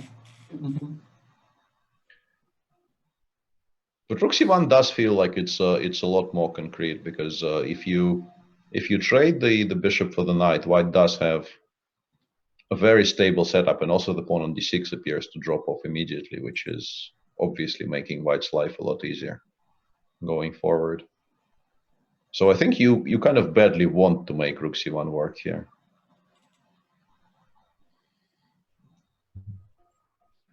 Fabi still looks extremely focused.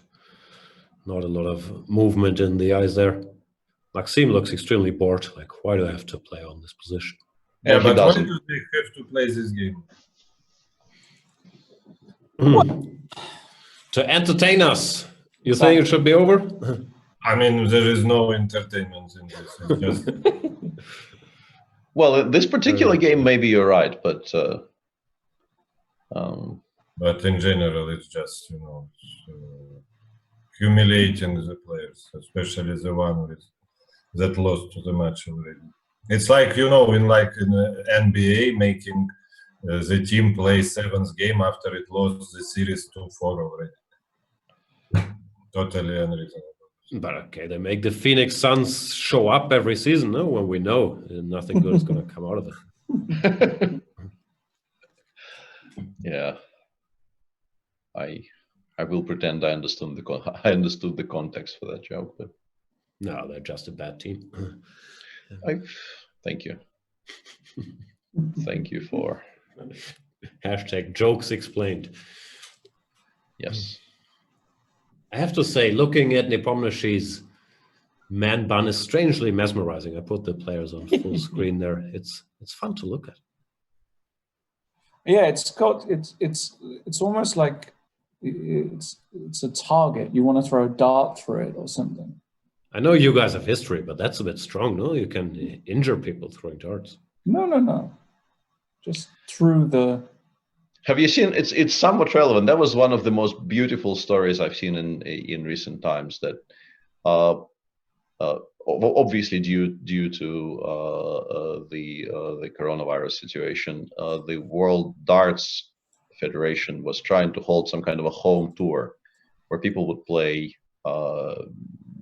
by video call from their homes. I assume all of them have I will mispronounce the word oche horribly. Okay, yeah. Mm-hmm. That's what I thought.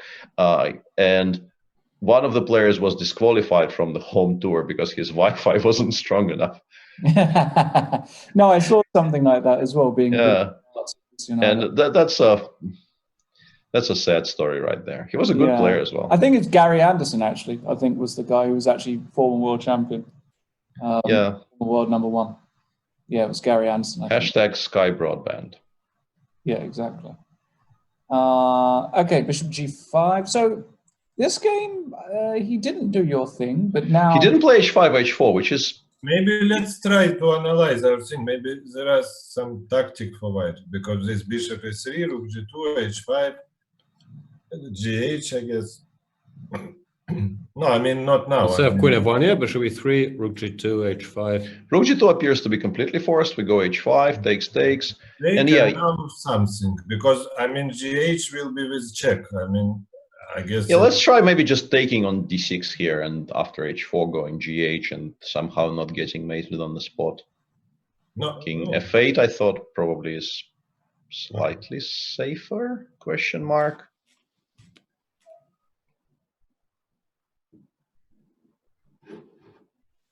I don't know, it seemed to me like it was extremely strong, but because I just don't see how we consolidate without losing a lot of material here. H3. King H3, I give a check. King G3. Yeah, bishop F. Yeah, maybe this is the way. It looks very awkward, but maybe we don't actually pick anything up apart from the pawn on H4, which is not going to be enough on its own. No. Pawn, I think you should try to win, because like this maybe white have some Queen B1 or something. Yeah, Queen B1 probably is very critical here. Where white? Here? No, bishop for King F2 and then Queen B1.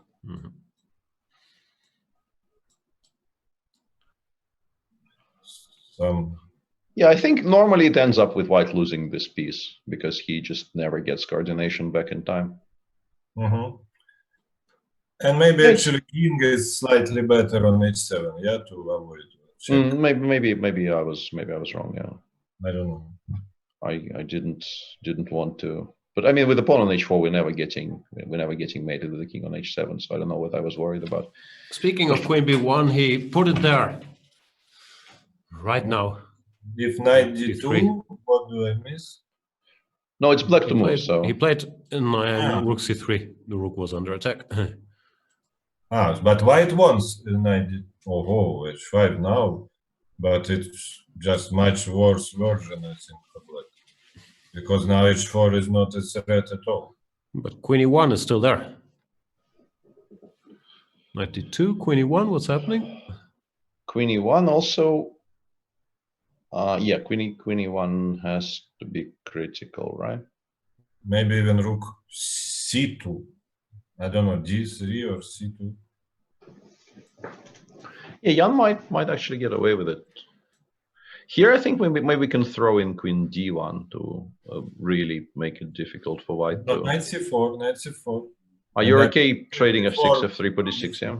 Yeah, maybe you're right, yeah.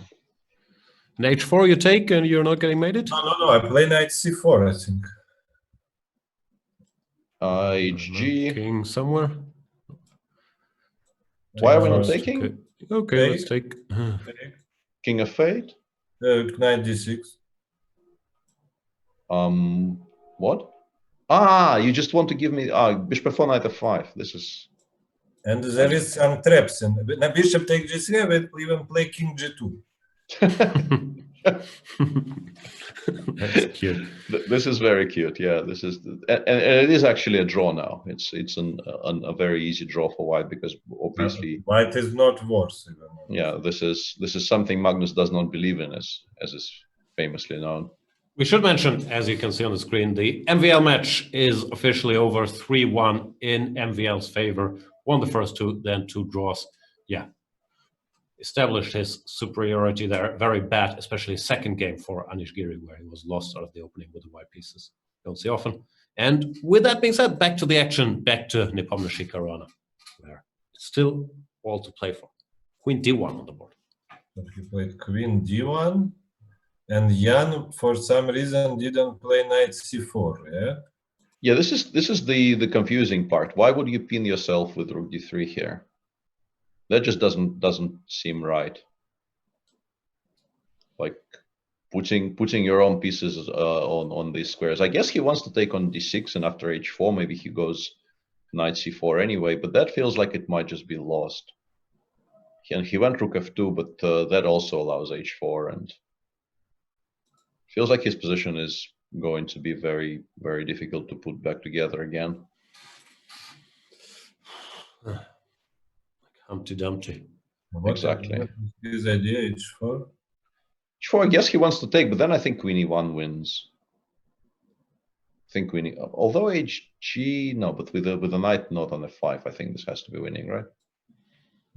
I think Queen E1 is probably the strongest move here.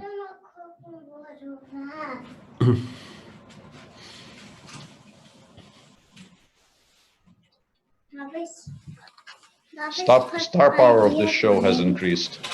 Fashionably late, but making her daily appearance.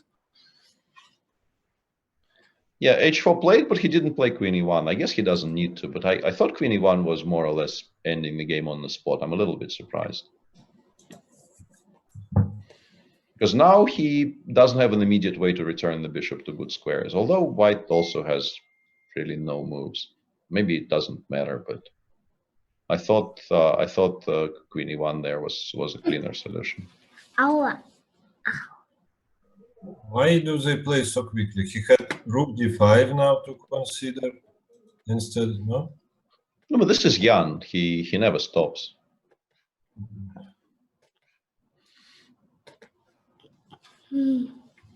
Nelly, there's not the show for beatboxing. Another time. And then also I think Rook A3 is more natural than Rook B3. Yeah, I would definitely agree with that. Yeah, I don't really understand why the Rook is on B3 again.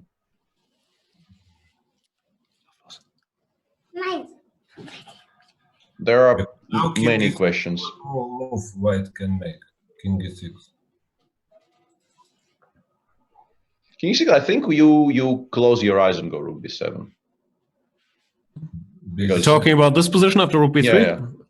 Yeah, because what else are you supposed to do? Nothing else moves, and you need to at least pretend you have activity. But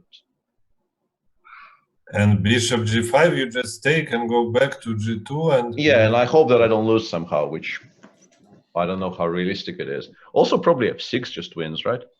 F6 with the idea of Bishop G5 there. How do you even stop that? F6 check. Didn't happen. Queen E1 played. Queen E1. What is the point? If Knight C4. Bishop G5 is a threat now, I guess. But the big question is, let's say we go Knight C4 here. Bishop G5 we take. And we get the king over to E2 and we don't lose the knight somehow. This is obviously, like, we probably do lose the knight, which is a bit of a problem. Like D5 probably wins in this position because there's Queen H4 check. But if let's say if it's my move and I play Knight E3, it's just a draw, right? Even though black has 3 pawns. Very good chance. So this might actually be one tempo that separates white from making a draw here. Bishop G5 played. Is there any point in throwing in Rook B7 check? I guess not.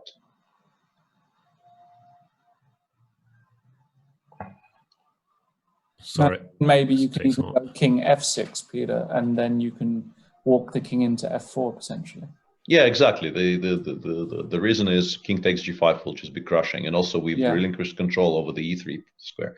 No, I think probably the line I just gave is actually very important here.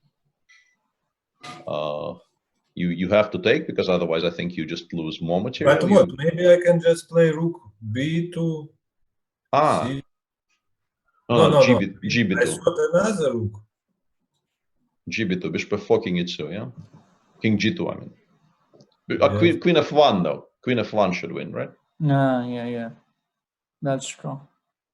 He did take on g5. Yeah, I think he has to, but then now he has to play king f2, and Fabi will play d5, and that probably ends the game.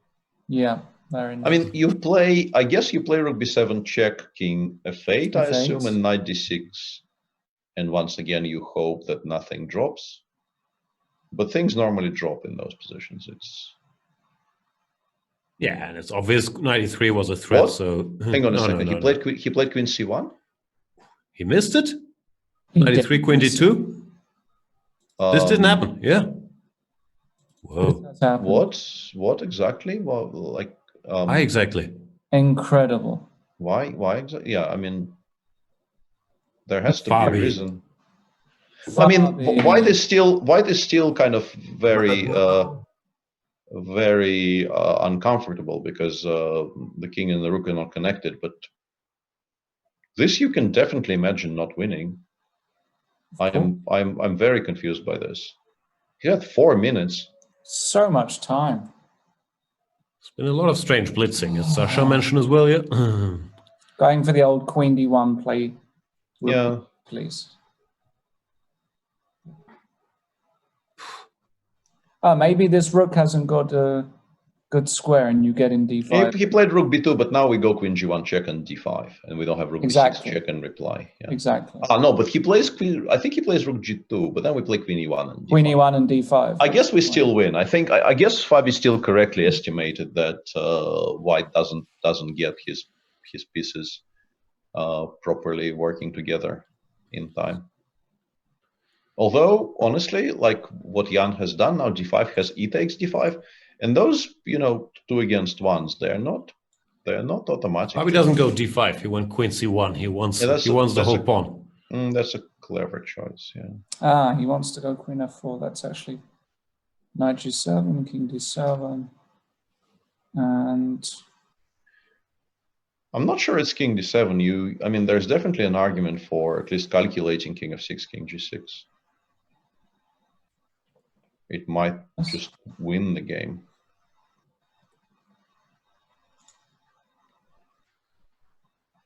Because it creates a lot of threats. Yeah, he goes king f6, and now knight h5 check is strictly the only move, and you can drop back to e7, but you can also just go king g6 and ask White to make a move. It's just very difficult for White to make a move that doesn't drop material. King h4 discovered check. We play king h6, and queen h1 is an immediate threat. And if White does nothing, I think d5 is a threat, because e d5 f5 probably wins by force.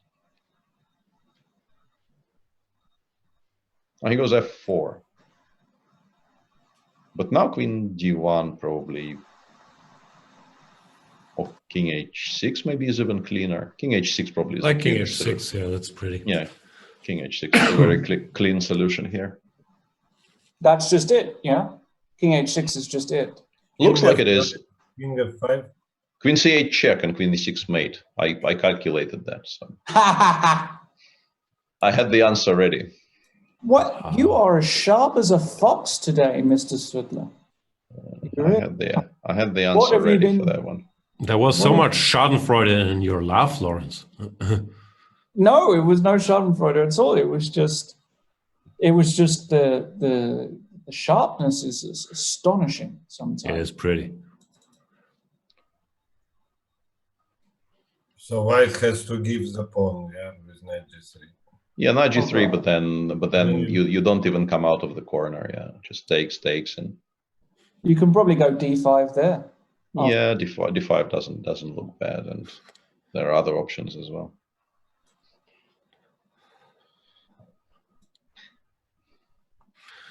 Yeah, Jan will be very unhappy with this outcome, because I don't mind. I like Fabi. He completely dominated the early parts of that match. He goes king f5 played. Oh, okay. Yeah, I don't think Fabi misses mate into his checks. Queen c8 also played, but no mate on the board, so the game ends after Queen c8 check. I don't know, the board updated actually. So. Yeah, but that was me. Congratulations to Mr. Caruana, who wins this match 2.5, 1.5. Against not all odds, but I believe most people had Nepomniachtchi as the favorite in Rapid. But Fabi does come through, wins this last game after being under pressure the whole match. And yeah, this last game was a strange game for really mainly this one strategic decision. No, we can argue about the timing of AB and C4, but to go C4 without including AB almost feels like a mouse slip that he forgot. Yeah, I was about to say, that maybe he just assumed he's already taken, because it's just so unnatural to give black this counterplay with knight b4, and suddenly, his position just breathes a lot better. And to explain everything that has just happened, we are being joined by Fabiano Caruana himself. Fabiano, congratulations. Thanks. So, 10th match, what are your impressions? Yeah, it was, I mean, I definitely should have lost one of the first two games. I mean, especially the second game, I think he didn't even have to go for the end game if he had just continued attacking in some way. I'm sure it was completely done. Yeah, the first game I also feel like I should have been losing, but of course it might not have been as egregious as the second. Right. Yeah, we did not see any. Did you see anything clean after Queen f4, Bishop g6? Let me see the game again. I don't know, like knight h4 certainly comes to mind. Yeah, knight h4 does look very attractive here. I was actually kind of relieved that he went for. I mean, the endgame I assume is also borderline winning, but at least I don't get mated, and I can. My moves become a lot easier. I mean, I become forced to play as knight d3, knight b2, and go to some sort of ending where at least I have some drawing chances. I didn't feel like it was completely over. Fabi, I'm going to say something controversial as your longtime friend. I've been quite underwhelmed with a lot of the matches, actually, in terms of quality. It feels as though there's a lot of blunders going on from just about everybody. I mean, if you look at Anish's match as well, it's been shocking, actually, to see. I didn't have a chance to look at any of the games there. But I did see the games yesterday, and Magnus's match against Hikaru was of course quite a roller coaster. Yeah, what do you think? I mean, because you're all obviously the best. What do you think? Do you feel like there's been a real difficulty in adapting to playing slightly longer time controls online, where you're so used to playing blitz, and so because if we look at the times as well. Nobody's really in time trouble in these matches at all. It looks as though people are finishing with 8 minutes, 9 minutes. Do you think it's just kind of blitz mode and it's difficult to get out of? Maybe. I think the quality in general online is much lower than over the board. Mm-hmm. I couldn't even imagine playing a classical game online, for example. I remember during the Fischer Random World Championship playing these 40-minute games. I think it was 40 minutes with the second time control, and it felt like an absolute eternity. Right. I want to second that, and I've had that conversation with people, and yeah, I expressed that opinion as well. And okay, 15 minutes is still kind of. I was trying to keep up a good pace. I assume all the players were trying to avoid time trouble because, in general, I think the feeling is that once you're in time trouble, you really can't control the situation. Whether you have a good position, if you have a bad position, you're basically just done. You don't have any chances to really hold without time on your clock. And if you have a good position, even then, you're going to lose control. So that probably explains why players are trying to keep some time on the clock. So it was not a game of chicken between you and Nepomniachtchi, who blinks first and starts thinking. No, I was playing naturally. I wasn't really thinking about keeping a time edge. And I think I was down on time in the first two games, and in the fourth game I was up time for most of the game. That was my impression. Yeah, but in particular, that game 4, we were wondering if somehow weirdly you've looked at this exact line, because you were playing so quickly with so many options. No, I assume that the position was bad for me. It wasn't. I was just trying to. I mean, if you start thinking black has so many options, and you're probably not going to make much progress if you think 5 minutes rather than 20 seconds. But I thought that my position here before he played c4 must be. Were you surprised by c4? We were all shocked he did include AB, and then c4 at some point. I was surprised he didn't play knight d5 at some moment, either the previous move instead of h3 or maybe here. Maybe here, the rook on c8, I was trying to stop this knight d5 or prepare for it. But knight d5 is very tempting on one of these moves. Here I made the ridiculous suggestion of g4 2 moves earlier. I don't know if it's something that you even looked at. No, I think that's a move that only you would look at, Lawrence. Yeah, that's what I thought. It looks ridiculous, but no, it's actually not. It's not so. It makes sense. I mean, I just didn't really think of the possibility, but it makes perfect sense to clear d5. Yeah. I'm not sure if the knight coming to d5 is such a tragedy for me, but it's certainly not what I want. I don't know if I can play knight e7 or if that's way too much to think about.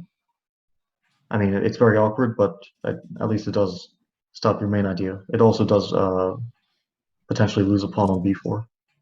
But yeah, g4 is not a stupid move at all. We should dedicate some more time to this. Any other questions you have to Fabian about g4? Fabi, so tell us, you won this match. Who did you play next? I have no idea. I don't know. I'll find out after this interview.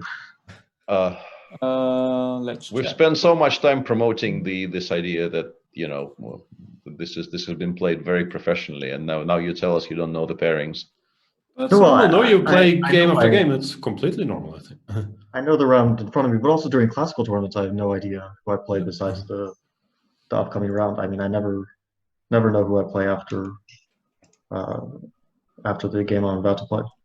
Also, I'm not sure how you feel about it, but I'm very upset if I'm told ahead of when I want to know, because it ruins my dinner or something. And then you have to start thinking about your next opponent. I'm not upset, but I wouldn't really want to know about it. No. I'd rather just focus on the upcoming game. So we shouldn't tell you then. No, but now I'm about to play the person, so. Okay. But it's apparently the day after tomorrow, so you still have some time to. Yeah, this is an interesting format. I've never had basically a rest day. I even have 2 rest days at some point. A rest day after every round or every match, let's say. So it's a very strange format. Also, I basically finish this match and I have the whole day ahead of me because I start playing at 9 o'clock. I wake up at 7, and now I don't know. It's like midday, so. It is a funny tournament for me. Yeah, and I was also going to bring that up at some point. If and when you play, you're back home now, right? Yeah. So if and when you play Ding, you will have something like 14 hours difference? 13, I think. 9 a.m. for you, so 10 p.m. for Ding. That could be, yeah. I guess it also depends on where he is. I don't know really which city he's in. But yeah, it's definitely a big time difference. It's going to be an interesting dynamic, yeah, it is. But I assume that's your regular routine anyway, right? You get up at 7 a.m., you go for a little run, you have breakfast, and the day starts. Yeah, that's exactly how I start my day. How are things over there in the US? Do you leave your house at all? Do you get stuff delivered? Like, what's your regular day like? I go shopping usually like once every 3 days, grocery shopping, and I go back home. I have a balcony, so if I want fresh air, I go to my balcony. I don't really go out, although the city is not really in complete lockdown right now, and people do tend to go for jogs. I think people are actually jogging more often than before, which is kind of ironic. That's my impression too. And but I don't go out too often. No, just mainly. But grocery shopping for you involves like a 20-meter walk, right? Yeah, something like that. I mean, I would say less, but no. But now there's a long line outside the store. Are you exclusively shopping at Whole Foods? Yeah, I wouldn't go somewhere else. I mean, you wouldn't dare go somewhere else. I know. Well, I don't know where the other nearest shopping grocery store is, and I'd rather not go too far out of my way. All right, enough. Thank fair. you so much. Congratulations, Fabiano. Hang in there and see you these days. All right, thanks. Okay, then I guess, are we getting MVL, the other winner of the day, on the line? Someone give us a sign. If not, Lawrence, tell us what we have to look forward to tomorrow, maybe. Yeah, so tomorrow we've got another day of chess, but of course the first half are coming back, and that means the return of the Mac, as Mark Morrison once said, and Jan will appreciate that. I think even Peter enjoys that tune. We will have the one and only Magnus Carlsen, who was very nice in coming today, of course. And he's going playing this guy. I'm not sure if they've played before on the internet. Some Alireza Firouzja. Yeah, this is the big one for many. This is the match of the tournament. Of course, Alireza defeating Magnus just a few days ago in the Chess24 Banter Blitz Cup. An amazing result for Alireza, only 16 years old. And is Magnus going to be fangs out? Let's get some serious revenge, because Magnus doesn't like losing, and he often likes to exact revenge in quite brutal fashion. So I think Alireza is going to be in for a difficult match. And as we saw against Ding,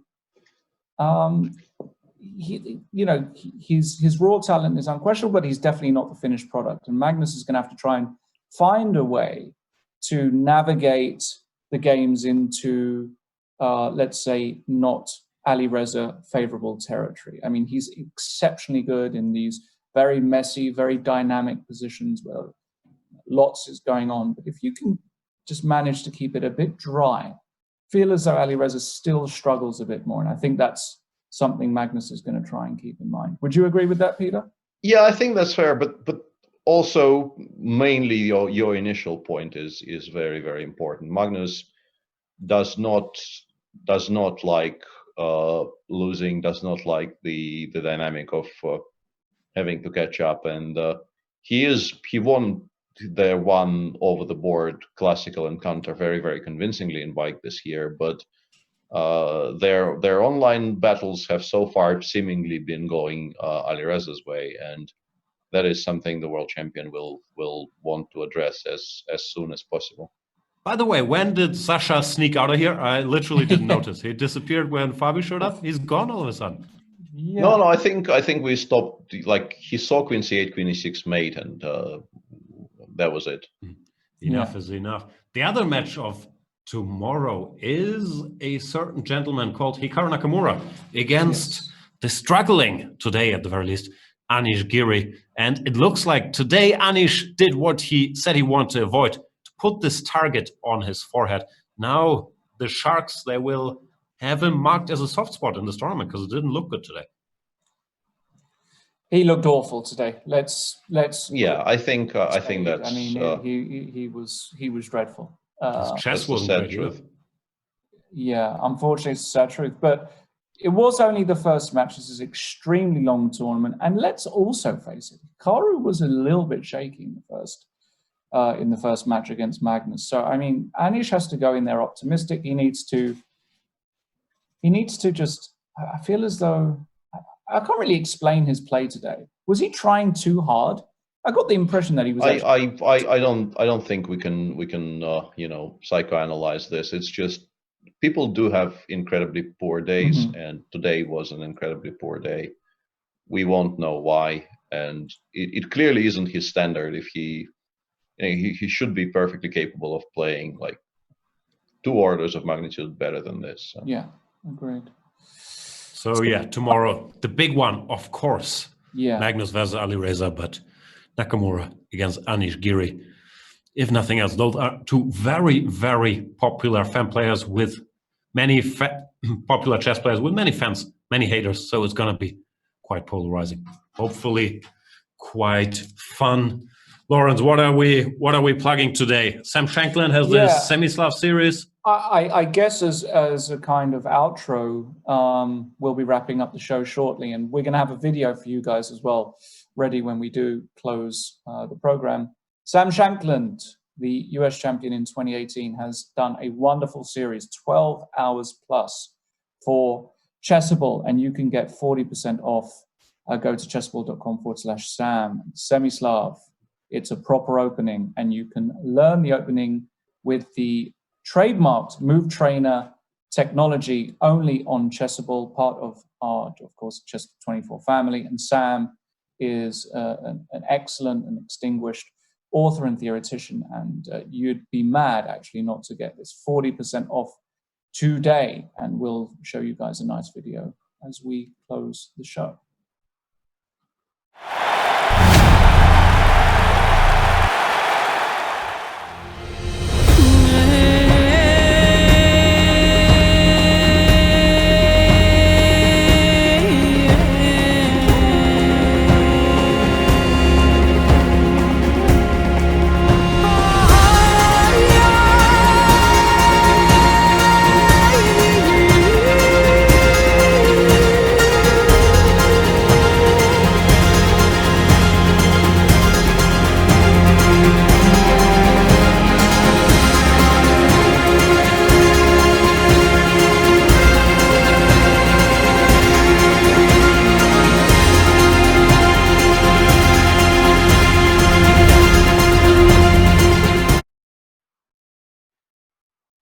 And we're back awkwardly, as is the trademark here, to say thank you to everybody who watched the show. This continues to be a very, very exciting event featuring the world's best players battling it out, a minimum of 8 games per day. And tomorrow, as we've already mentioned, perhaps the most hyped encounter of the entire tournament happens. Magnus faces the 16-year-old Alireza Firouzja. So make sure to tune in for that tomorrow. But for today, once again, thanks for watching, and we're signing off. Cheerio. Yeah, also thank you to the producers, to the people behind the scenes. We got a lot of feedback, some heat yesterday. I think from what I've seen today, things were already much better, and we still have like 2 weeks to go. So we'll keep working on stuff. Thank you guys for watching. Thanks for your patience. We'll be back with more action tomorrow.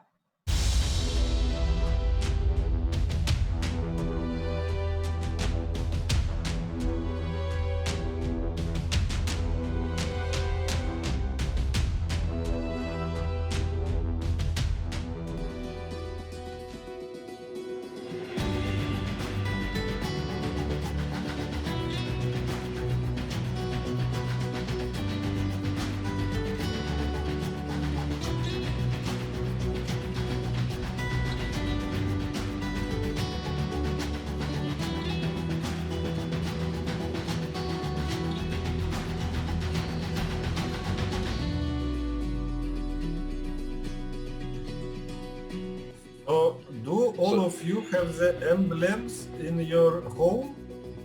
No. It's some kind of a virtual background. Ah, okay. High tech. We can get you set up with a green screen, but I thought it didn't fit your persona. I like the lamp like that. Yeah, but it's a different lamp, I think. Is it? No, the same.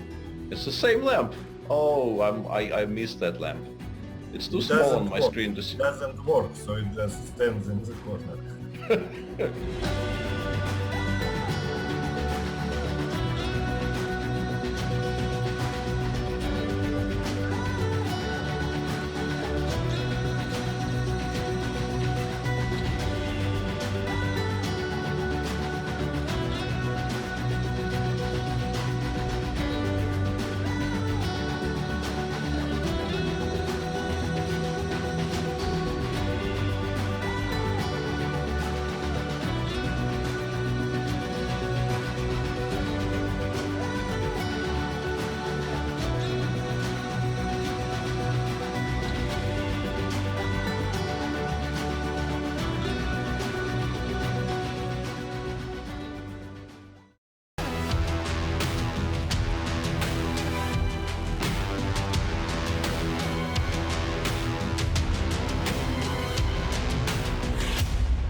time to take control of your journey towards chess mastery. Magnus Carlsen introduces Chessable, the definitive solution for studying chess. Move Trainer uses the science of spaced repetition to identify your strengths and eliminate your weaknesses. There's no need to set up a board, remember which page you're on, or keep track of all the moves you miss. Move Trainer empowers you to go from the opening to the end game with confidence. It's a seamless, effective, and fun way to study chess. Choose from one of the largest online chess libraries in the world, with hundreds of titles ranging from classic books through to our exclusive Chessable courses, including over 100 free courses. Get expert insights from International Master John Bartholomew, Grandmaster Sam Shankland, International Master Christoph Sulecki, Grandmaster Simon Williams, World Champion Magnus Carlsen, and hundreds of other instructors. Get started now and join our growing community of over 100,000 chess enthusiasts at Chessable.com. Chessable, take control of your journey towards chess mastery. It's time to take